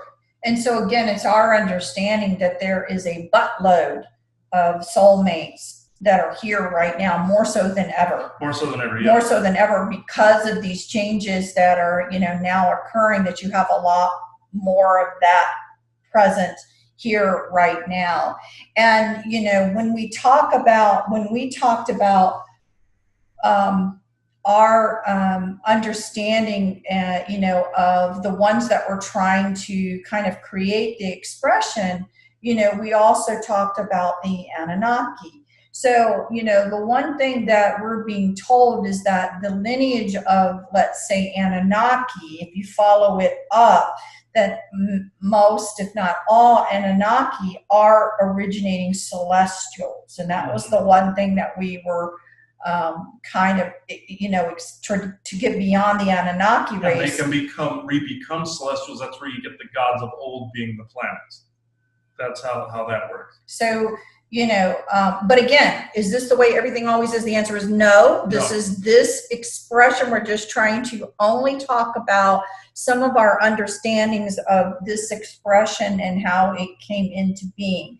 So the truth is also what we tried to explain before, and we got that more confirmed, that it was in the, during the effort to put together an expression, to actually put together an experience, that some of the manipulation, of these beings was beginning to skew their thoughts and this, that, and the other, which really kind of means that when we talk about the first consciousness, okay, so source of all things, first consciousness, instead of, it's almost backwards. Instead of thinking the first consciousness is an amoeba, the first consciousness is a celestial. Okay, because you want to think that we start at lower level life and move our way up. There are some people in this expression that do start out as 2D life forms as well. And from a break off of those celestials. That's another pathway. But again, it's originating from one of the celestials. Yes. So I guess what I'm trying to say is that which is why we always refer to things from the fall to the lifting, because it actually started as something pretty magnanimous that you would think was the end result. And actually, what you're dealing with is something magnanimous that went a different path to I'm assuming, then have the experience of coming and rising back up the path again. And it seems to be a little like that for this expression. So, and it would go along with, if many people stressing, if you only knew who you were, if you only really knew who you were, with that forgetfulness and everything like that. So the information we're getting kind of supports all of these different conversations that were had, that have been had from many areas and many even bits and pieces of religion that were correct or whatever. But the one thing that we wanted to point out is that at this same first, let's call it, consciousness level of a celestial that had a certain, let's call it, mindset, I don't even know how to express it, of having an experience, something as equal was being created to also start the polarity of things that started to begin, where things went from just an experience to being dark and light. Okay, so there's as great a force on one side as there is another, and I think you have a little bit about how that was done. Yeah, the one thing I do want to add, what I'm being told is in between New Star and Creator Council here, there is also between separated soulmates and all that. That's where the 2D life form evolution thing came in. Is right in there. Okay. See, this is what this I know, map it looks looks crazy. like. I know, it looks crazy. Hey, this looks crazy right here. Whoa. Yeah, it would have been the animal area, or the 2D life form will be somewhere in this. You need to write that down on there somewhere for yourself. Okay. And not that he'll ever be able to read this again, which is why we're trying to record it. Yes. Okay. Yeah, that would be okay. Somewhere in this part, 2D. Hold on, just a second. These are left open. Okay, 2D life form path. 2, and then this goes this way here in that area which I showed you right here. And I know this looks like a convoluted mess right here, but this is how the whole chart looks. And now I'm going to get into the one that my little finger's on right here. And this one, people are probably wondering, okay, what about the Orions and when they broke through from the other expressions and universes? This goes all the way back to the parentish soul DNA area. Darkness, separation, and contrast. And I put Orions created a dark and light universe, or dark and light universes, to create both separation of self and of polaric ideas. This is what they use when they do the for and against with people here. Slaves to this idea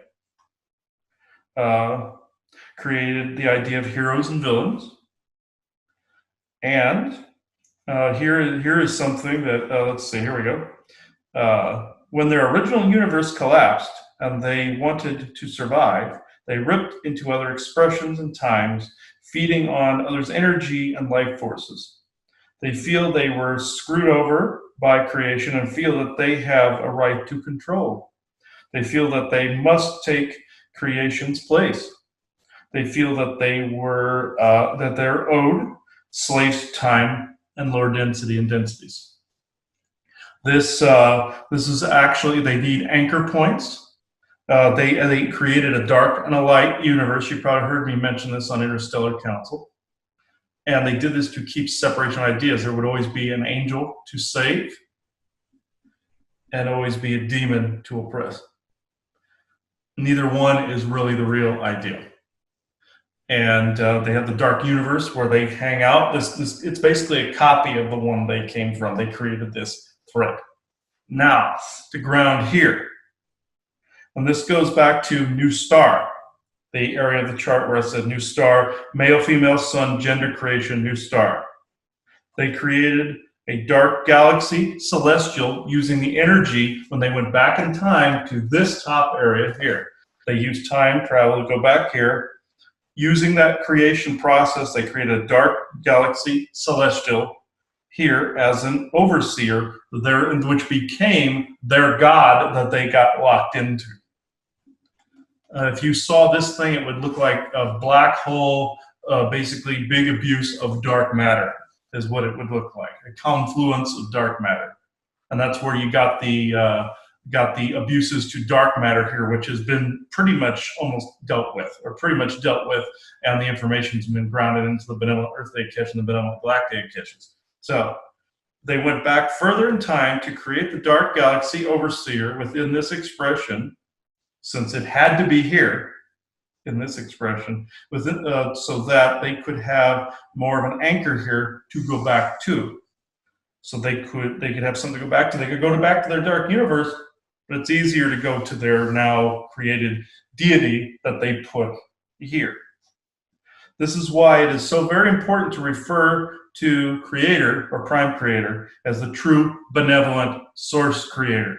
This is the main reason why you must use true benevolent source creator, because there is a dark galaxy overseer that they created, but yet they answer to as a god. I know that sounds paradoxical, but they had to do it that way because they had it that way in their dark universe. Their whole dark universe was that. They took piece of that to create another dark universe, then here as their dark overseer. And that's where they get their power from. This is where conjurers like in the Cabal, dark magicians, cursors, hexers, all of it. This is where they get their power from. Eventually, this is going to collapse, of course, into what it's supposed to be. These are all false constructs that have been interrupting the true process here, but also shaping it and changing it because of the contrast.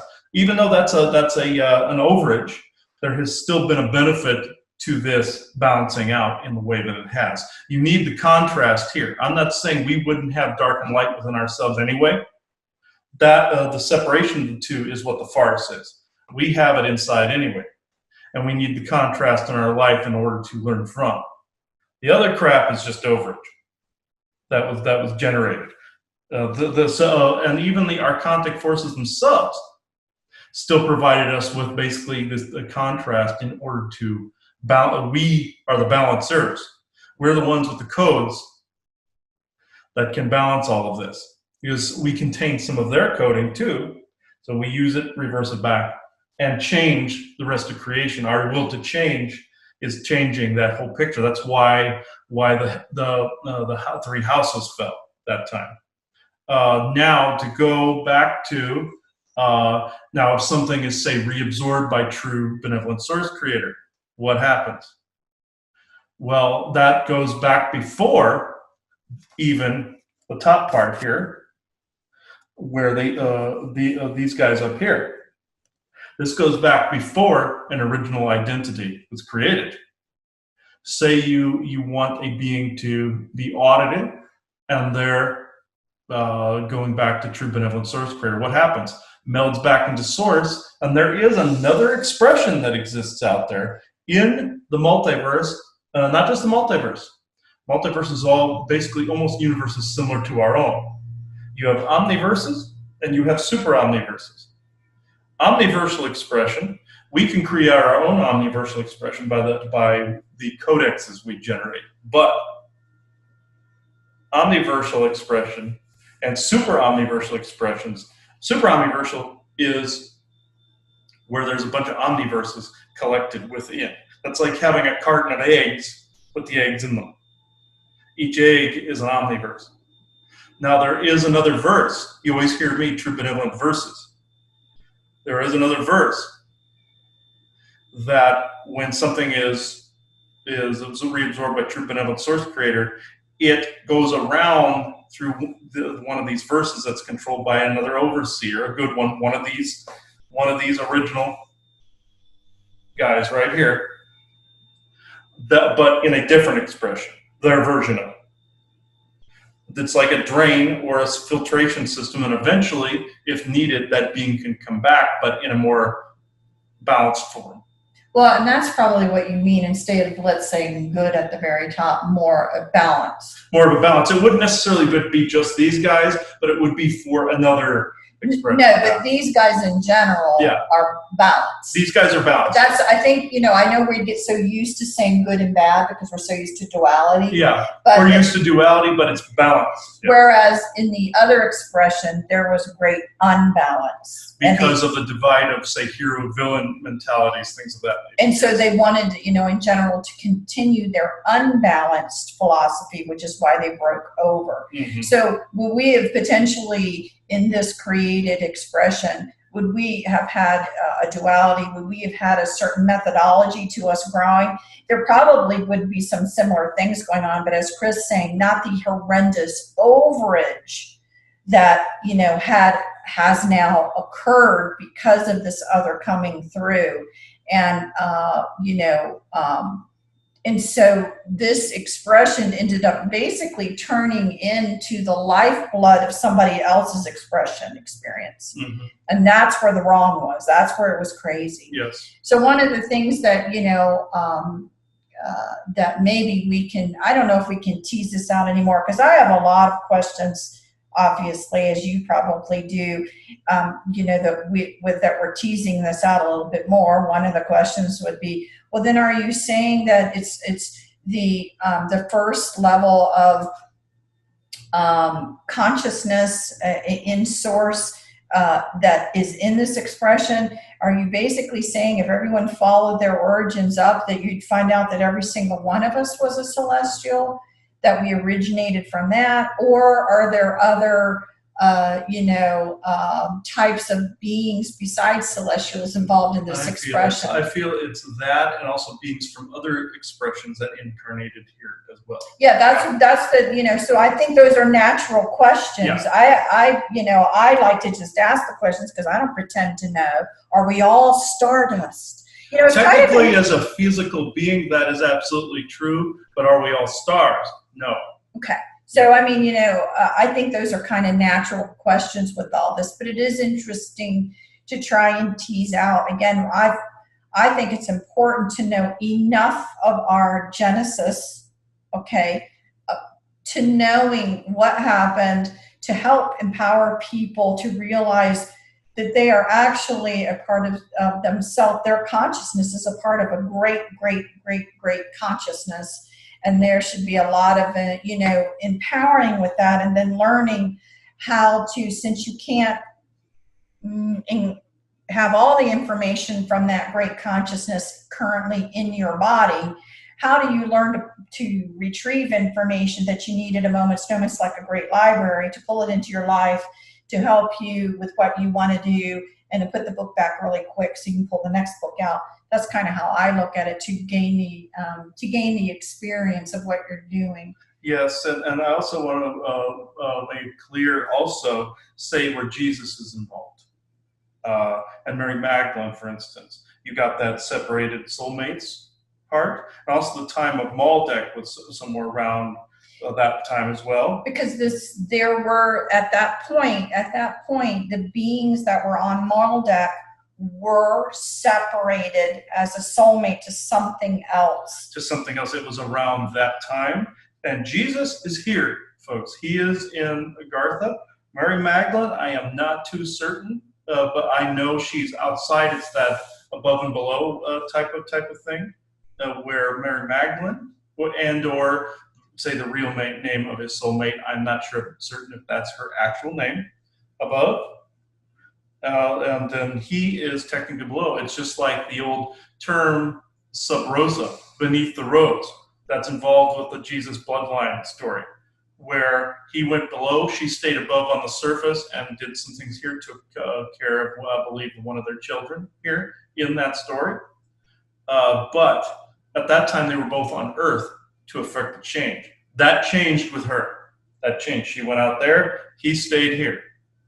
I know that sounds weird and completely disproportionate to what you know about Jesus Christ, but that's what took place right there, because he ended up getting a sickness. You all know that part of the story.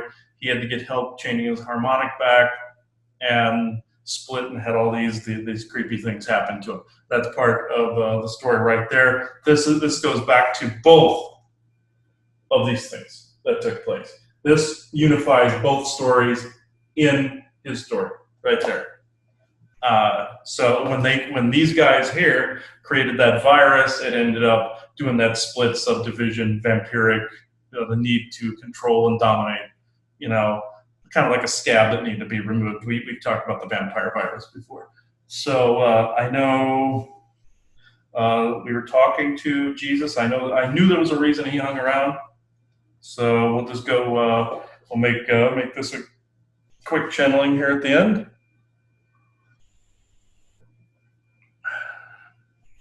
So we'll probably just go straight into questions then, I would assume, because he's been smiling the whole time we've been saying that map and doing that thing. So he knows we got the general idea, and I mean general, because guys, this is like so. This is what a human right now can comprehend from this. That's all we're saying. You saw that convoluted chart that I showed you. That's all over the place. Yeah. And that was the best that he could do to help us get a better idea of how it all worked. Part of this came through because we were having strong feelings of family, with some of these beings that we could not even begin to understand. Why were we even having any of these feelings? It didn't make sense.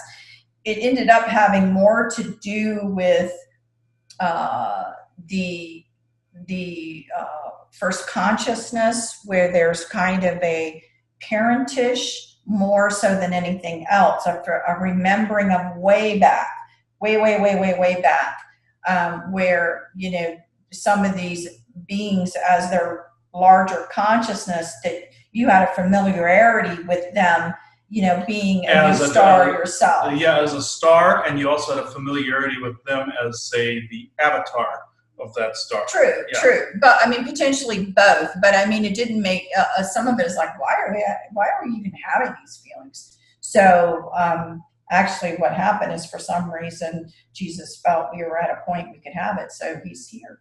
Okay. Now let's see. I got to make this brief because the battery's going down on this. So you have to keep your eye on that. So let's see. Okay, Jesus. Go through the crystal. Yeah.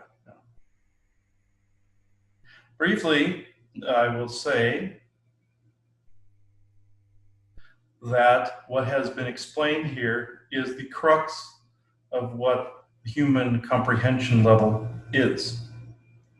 This is the conversation that needed to be had amongst all the, let's just say, frailties of the day, including the avatars of beings like myself, who are also susceptible to being worshipped or being considered higher than everyone else. As what is purported to say for me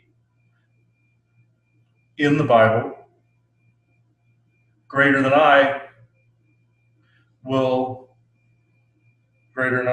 come. Sorry, there are interruptions in this because they do not like communication. Also, human thought forms disrupt my true channeling. So I must be brief. I will state that worship thought forms do damage, as was said in a previous recording, and that people claiming to channel, myself, aren't always as knowledgeable in that area. Not to judge,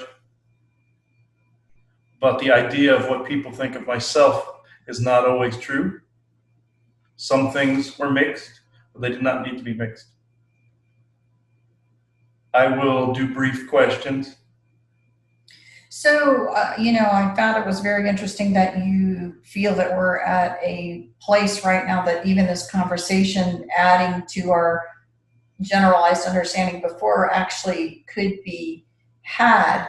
I'm I'm curious, can you explain why this new information, why right now was a good time for it? Is because of this energy changeover, and all of that was hidden is being revealed. All that does not need to be is also being revealed, so people will know what to discard. The reason it is coming out now is because of that reason. It is your own histories, is your own soul path, and the histories you've had amongst other beings of the stars, and the fact that some of you may have come from stars. This is all coming out in a timely fashion. You always say in divine timing, and yes, does true benevolent source creator have perfect timing? Yes, but there is more than one creator, you see, as was explained. This is why I was smiling when this was said, because it showed the path not only within your expression, but others. All of this information is coming out. It's coming out through various means. There are other humans out there that either believe they understand this and only understand a small portion of it, or they believe that you shouldn't understand this. And this is what is going on right now with some of your disclosure, aside from all the other stuff you know about COVID and all of the other things going on right now. In this, I can honestly say that the more this information is grounded, as of right now, into the true benevolent earthly Akesh and the true benevolent galactic Akeshas, the more you will have the inspiration to understand and create based on that template of information, and not the false illusion or template or foundation that you have been standing on thus far. You were standing on nothing, like what was said by the dear Mer people. You were standing on nothing. Now you're standing on something real. This is the real, but this is also one facet of reality. This is what you can comprehend currently. Even the biggest mathematician out there or scientist would still try to go through this logically, which is fine, but also to feel it out. You have felt it out to the, I don't want to say the pinnacle of where you can, but your comprehension level at this time, including some of the galactic avatars that are out there this time. Your people get into space, you will see they are just like you, trying to figure out these very same things. The beings you mentioned before in the Creator Council, along with myself and some others. Yes, do we have a little bit more understanding? But it doesn't mean we have all that we had before as those celestials you see. Yes, is all time one, and is your higher self here always with you? Absolutely, it is all one. But what can you bring into this expression? What information from that library can you truly access within the parameters of this expression? That is the true question right there. Can you bring through all of it in some creative fashion? Yes, you can. Can you ground it here? Yes, you can, in the pinnacle of creativity, passion, and all of that. Of course, and unity, of course. Can it constantly last? No, but can you be in that higher vibration all the time? Yes, that is what you're working towards. But can the entirety of that original template come through in a template that has changed over the course of time? No. So my question is, I think this would be a logical question, and we're just gonna have to ask about you specifically, because I think this question would be a natural one to come through.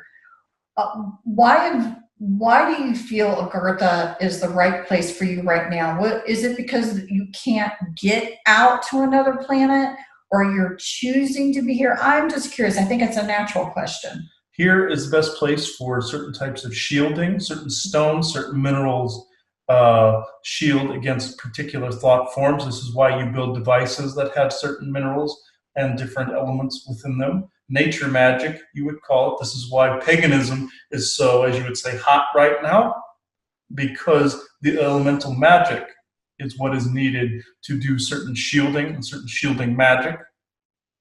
Against what you previously spoke about, karma dumping. This is another way to shield. This is why I shield, because of the thought forms aimed at myself. As you said in the previous recording, the biggest karma dump of all time, and yes, you would perceive it as such with my own history. So Agartha is the logical choice. Not only is there flowing water beneath that has certain minerals and certain energies, but there are minerals above that also shield on all sides, depending on where you go in Agartha.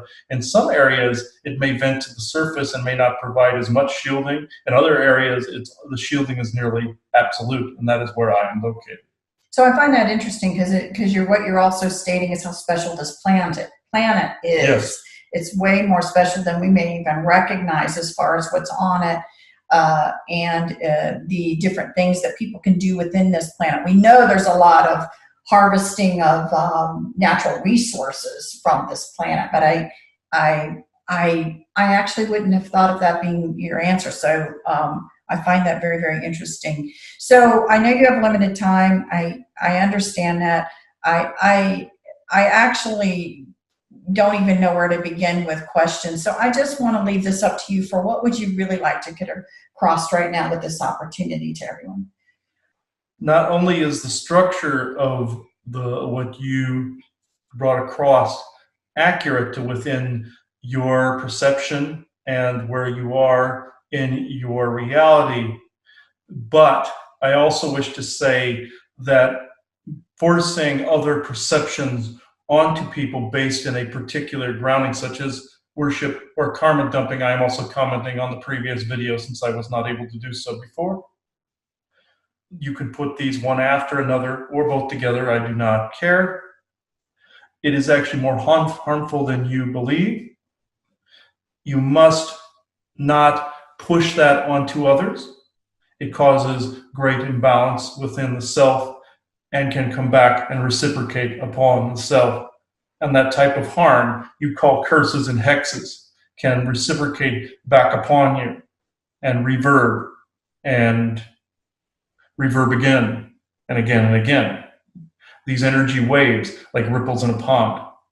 What I am trying to say is when you send that worship energy, it actually disrupts you not only from grounding, but from seeing this cycle that we have spoken about.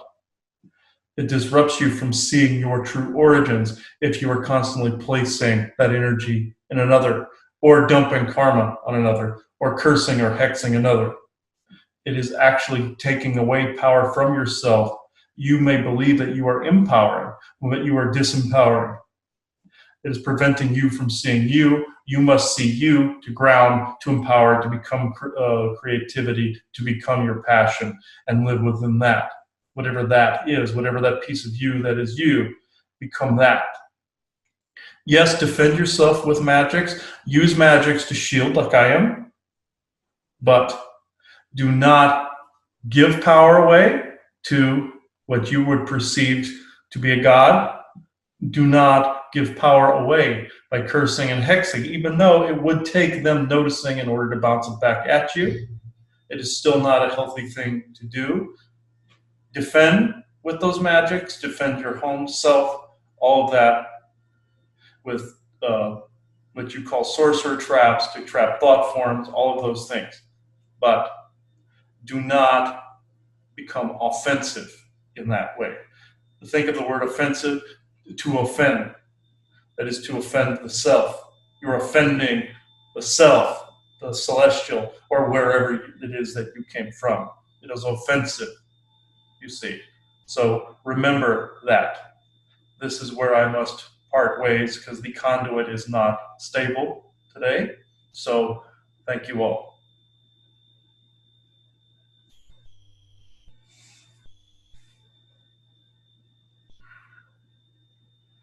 All right.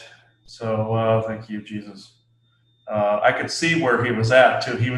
I could briefly see where he was in a little carved out stone room with a door open going. So it was like that, just sitting on like it looked like a bed, Mhm. We would see it as almost like a hospital room or like an apartment, kind of. That's how we would perceive it. It's like a little hospital room, kind of like also in biblical times where they had the little carved out little, some of the stuff, like the structure. Some of them were stone, some of them were, of course, were wood, but the little stone structures of some people carved out. That's what it looked like. And they've shown it on shows with the stalactites, stalagmites, and I heard water running nearby. So like there's like a stream or a brook or something running close to his location. And I would have never expected him to say this was the safest place for him. yes, I would never expected that. Well, this is the nexus point, so you get traffic both ways. So this is actually, it's logical when you think about it, with all the stones and minerals that you don't find anywhere else in creation, except maybe you find quartz and things of that nature, but things like amethyst are only here. There's different dimensional layers that merge in different timelines, so you get these different magical components and magical alchemies and elixirs and combinations that show up here that you don't see anywhere else. That's why Earth is so coveted by a lot of these different races, harvester races, or ones that want to trade here. That's why it's so, that makes sense if you think of it on those lines. When some of the resources they want here, they want mining rights here. Why? Because they can't find it anywhere else. It's valuable to them and they can't replicate it. So it would make sense that he is here, not if you think of it on those terms. Mm-hmm. So I think we're good with this discussion with me and Joanna. So thank you everybody for watching this. This was actually a very enlightening download that we got after clearing the other mess that we had before. And the previous recording of this, where it was about karma dumping. So when you see these recordings, they'll be about a week apart. The karma dumping and this one, whatever I choose to name it between now and then. And they were both done. They're done the same day. Same day. As you can see, she's wearing the same shirt right here. So am I. Yeah, hooray! So yeah, and I'm wearing the same thing. So people are saying, "Hey, wait a minute! They're wearing the same thing. We recorded the same day." A lot of film places, a lot of To be studios do honest, this. we wash and wear the same thing all the time too. Yeah, well, so you really couldn't tell the difference anyway. So Be honest, we're not fashionistas. no, we're not. No, we're not. Somebody once told me I had to come up with a style. Well, this is it, the boom style right here. So this is it, folks. You're not going to see me dressing up in a costume doing the whole Cagliostro thing. No, no. So that's not happening. So even though I like the whole sci-fi dress up just like the next person or cosplay, it won't be because I'm doing my work. So, okay, thank you, everybody. Bye-bye. One point I did not mention was there was a part in the Elder Scrolls in Skyrim where you find out more about the dwarves uncreating themselves. And about how, and this was mentioned in other Elder Scrolls videos, but I'll recap a little. I don't remember all the history, but I just know that they got to a certain level and they wanted to uncreate themselves, thinking that they would find Chim, essentially, or they would find that eternal state merging back with all of creation. You find that the elves want to uncreate themselves as well. The Ultimary Dominion, those that want to become nothingness. And there's also some beings that run casinos and take blood samples from people that want to become the essence of addiction. That's just slightly different. But then basically suffering what I call final death, whereas you blend back with Source Creator. You're supposed to keep your identity intact. It's also the elves in it, or the Thalmor in it, that are outlawing the worship of Talos. They believe he's the embodiment of Lorcan, and the trickster dreamer, and they don't want any part of it. They want to create their own dream. Also, they see Talos as not something that should be worshipped or venerated in any way, shape, or form. They see there's supposed to be 9 divines, and they go by the 8. Essentially, you hear people go by the 8 or by the 9, depending on what side of the Civil War they fall on. And with the elves, though, that's why they severely outlawed it. This is why they ended up creating the White Gold Concordat with the Empire. They they banned the worship of Talos. And this also caused, when they programmed Ulfric Stormcloak, if you look in the Thalmor dossier in the embassy on Ulfric Stormcloak, you see he was abducted, programmed to put back, and this is why he murdered the High King Torrig. So essentially that program was in very much like a sleeper agent or a Manchurian candidate to keep a civil war going for 20 years. Or at least I believe it's 15, 20 years in the game lore. But what I'm getting at is they were causing that level of distraction to dominate. But at the same time, it's confusing because the Orions don't necessarily want to uncreate themselves. They want to recreate themselves. And the view of that you must find emptiness and empty yourself out, that's more of a vampiric concept. So that's contradictory to what actually is. You have to become your fully self here, accessing that library, and mantle. I love that word now. Mantling the oversoul with your I am presence here. And essentially, I've always said the I am presence is the soul itself. That's just more you here. That's why I always say you summon someone's I am presence in your prayers.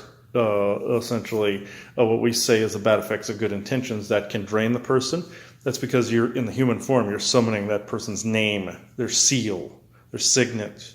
But at the same time, if somebody were to call on Toran Kal, I feel there would still be a draining because that mantling is taking place for me here. So it's basically because we've chosen a different name here. Just like Viking doesn't go by Hugor Oest, he goes by the Viking. So I go by Christopher Jacobs, or sometimes I use the writer name, of course, Christopher Stephen Jacobs, the whole thing. I've never wanted to change it. Never had the compulsion to change it. I've never had the urge of using Toran Kal's name either, just in more of a historical sense. So I find this very interesting. They've added this into the game, most also in a more logical sense, where the dwarves use technology such as soul crystals and their intellectual know-how to reach that which I don't believe it can be except through technological means in that way, like the Nazis did for traveling the multiverse in Man in the High Castle. They used technology. Then you had the people using the spiritual know-how to shift or travel from universe to universe, as long as they didn't have a duplicate in any universe. Very, very, very fascinating showing of both means. But that's also could be an attachment more to the transhumanistic. But you can, through scientific means, create a portal and go to the multiverse. The dwarves created their constructs and basically created this know-how. Oh, we want to become this. We want to uncreate ourselves, or fused with everything, uncreate our own individual identities. That's the popular belief behind like ascension, popular belief behind awakening, that you're all one, which is still true. Everything is one in creation. Doesn't mean you lose your individual self or identity. That's asinine. That's just that's more of a harvest concept. And also that leads me to the word harvest that's been coupled with more ascending or transmuting and transconfiguring. That's that church bullshit. And that's the Law of One book series bullshit with the Ra group and the Corey Good material. That's no. Harvest means exactly that. You're harvesting crops. That's the soul trade. That's the Lush trade. That's the soul shard trade, like what was depicted in Jupiter Ascending. With the Orion family wanting to rejuvenate themselves with people's soul shards and all that. No, that's that vampiric shit. No, you don't want that.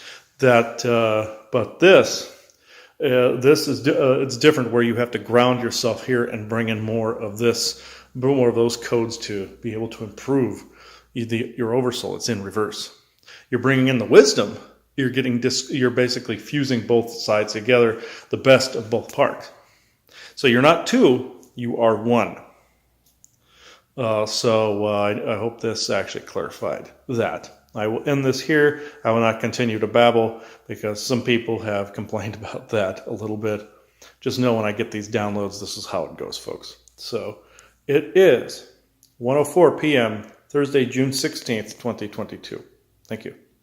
One other angle to this, one other angle to this is also the whole thing with the monomyth in it, where all these beings that created the whole game that's here, got enthralled with their own game, very much like some of these galactic forms, beings like Michael, beings like Torankal, and some of these beings that got enthralled with the whole Orion agenda down here when everything started happening, and they allowed for them to break into this system. They got the Orions to break into the system. They got enthralled in their own creation, just like in the Enlightenment Zero, where Talawanda basically said he was in his own pocket and that his wife was still in the game. He got enthralled in the game, but he didn't want to get involved with the whole illusion.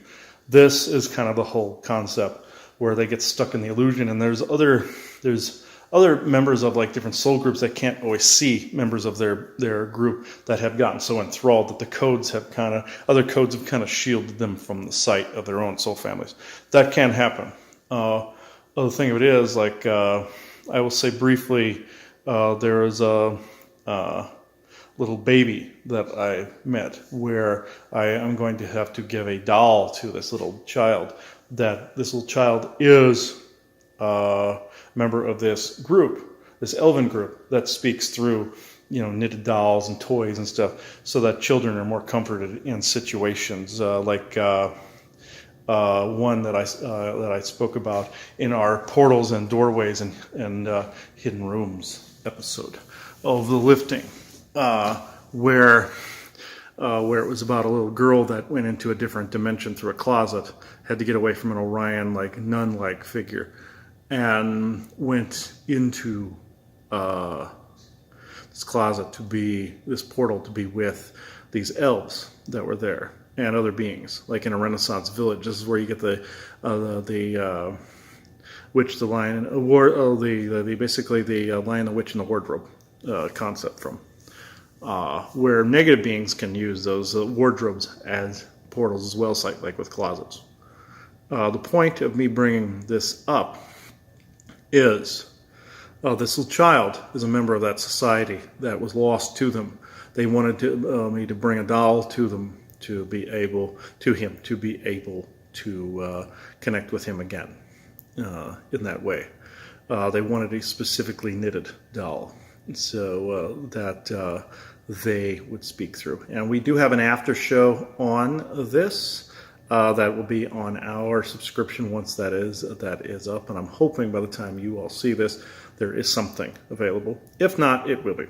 So just know these beings did get stuck in their own game, and then sometimes those codes made it impossible for them to see. This is why you have some of these beings go, "Oh, we found you." Sometimes that's a negative thing, where I saw a nymph show up at somebody's house and go, "Oh, I found you." That was slightly different. That was more of a sexual energy siphoning. That was a negative nymph or Syrian type being, like this naked purple nymph that showed up and wanted to seduce this person. That was different. But then there's a soul family where there's nothing but joy that they found who this person was and where they've been all along. So I will leave it there. It's up to your discernment which is which. It is 1:09 p.m. Thursday, June 16th, 2022. Thank you.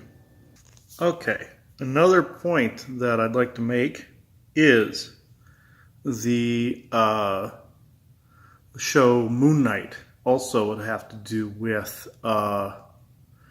different avatars, different beings, like when another being contracts with another one to accomplish a goal down here. One that is not necessarily their oversoul, but their oversoul can be that way. I'm not going to go into the details because I've already said it for our subscription material. If the subscription is out by the time you see this video, just go subscribe with it would be within the Liftings website at the time. But just know that if you're seeing the old website, that's not the subscription. So if people go to thelifting.net and just see the old website, that's not the subscription. So you don't have to send us a barrage of questions saying, well, where do I subscribe? That means it's not there yet. So if you see this video and the subscription is already out, it will be thelifting.net. Again, the Moon Knight material is very good at the avatar concept as far as different beings go. Very well well put together. That was on Disney Plus, Marvel Cinematic Universe, their character of Moon Knight. So it worked out quite well and has to do with this topic. So it is 2:05 p.m. Thursday, June 16th, 2022. Thank you. If you want to get an idea of what the void can do, it's more like one of those things that affects you. Sometimes it affects you permanently, or in some area where a wound never heals somewhere, usually mental. But it's more like in the end of the third Lord of the Rings, where he said the wound was still there from the Nazgul blade, and Nazgul blade, and it never left.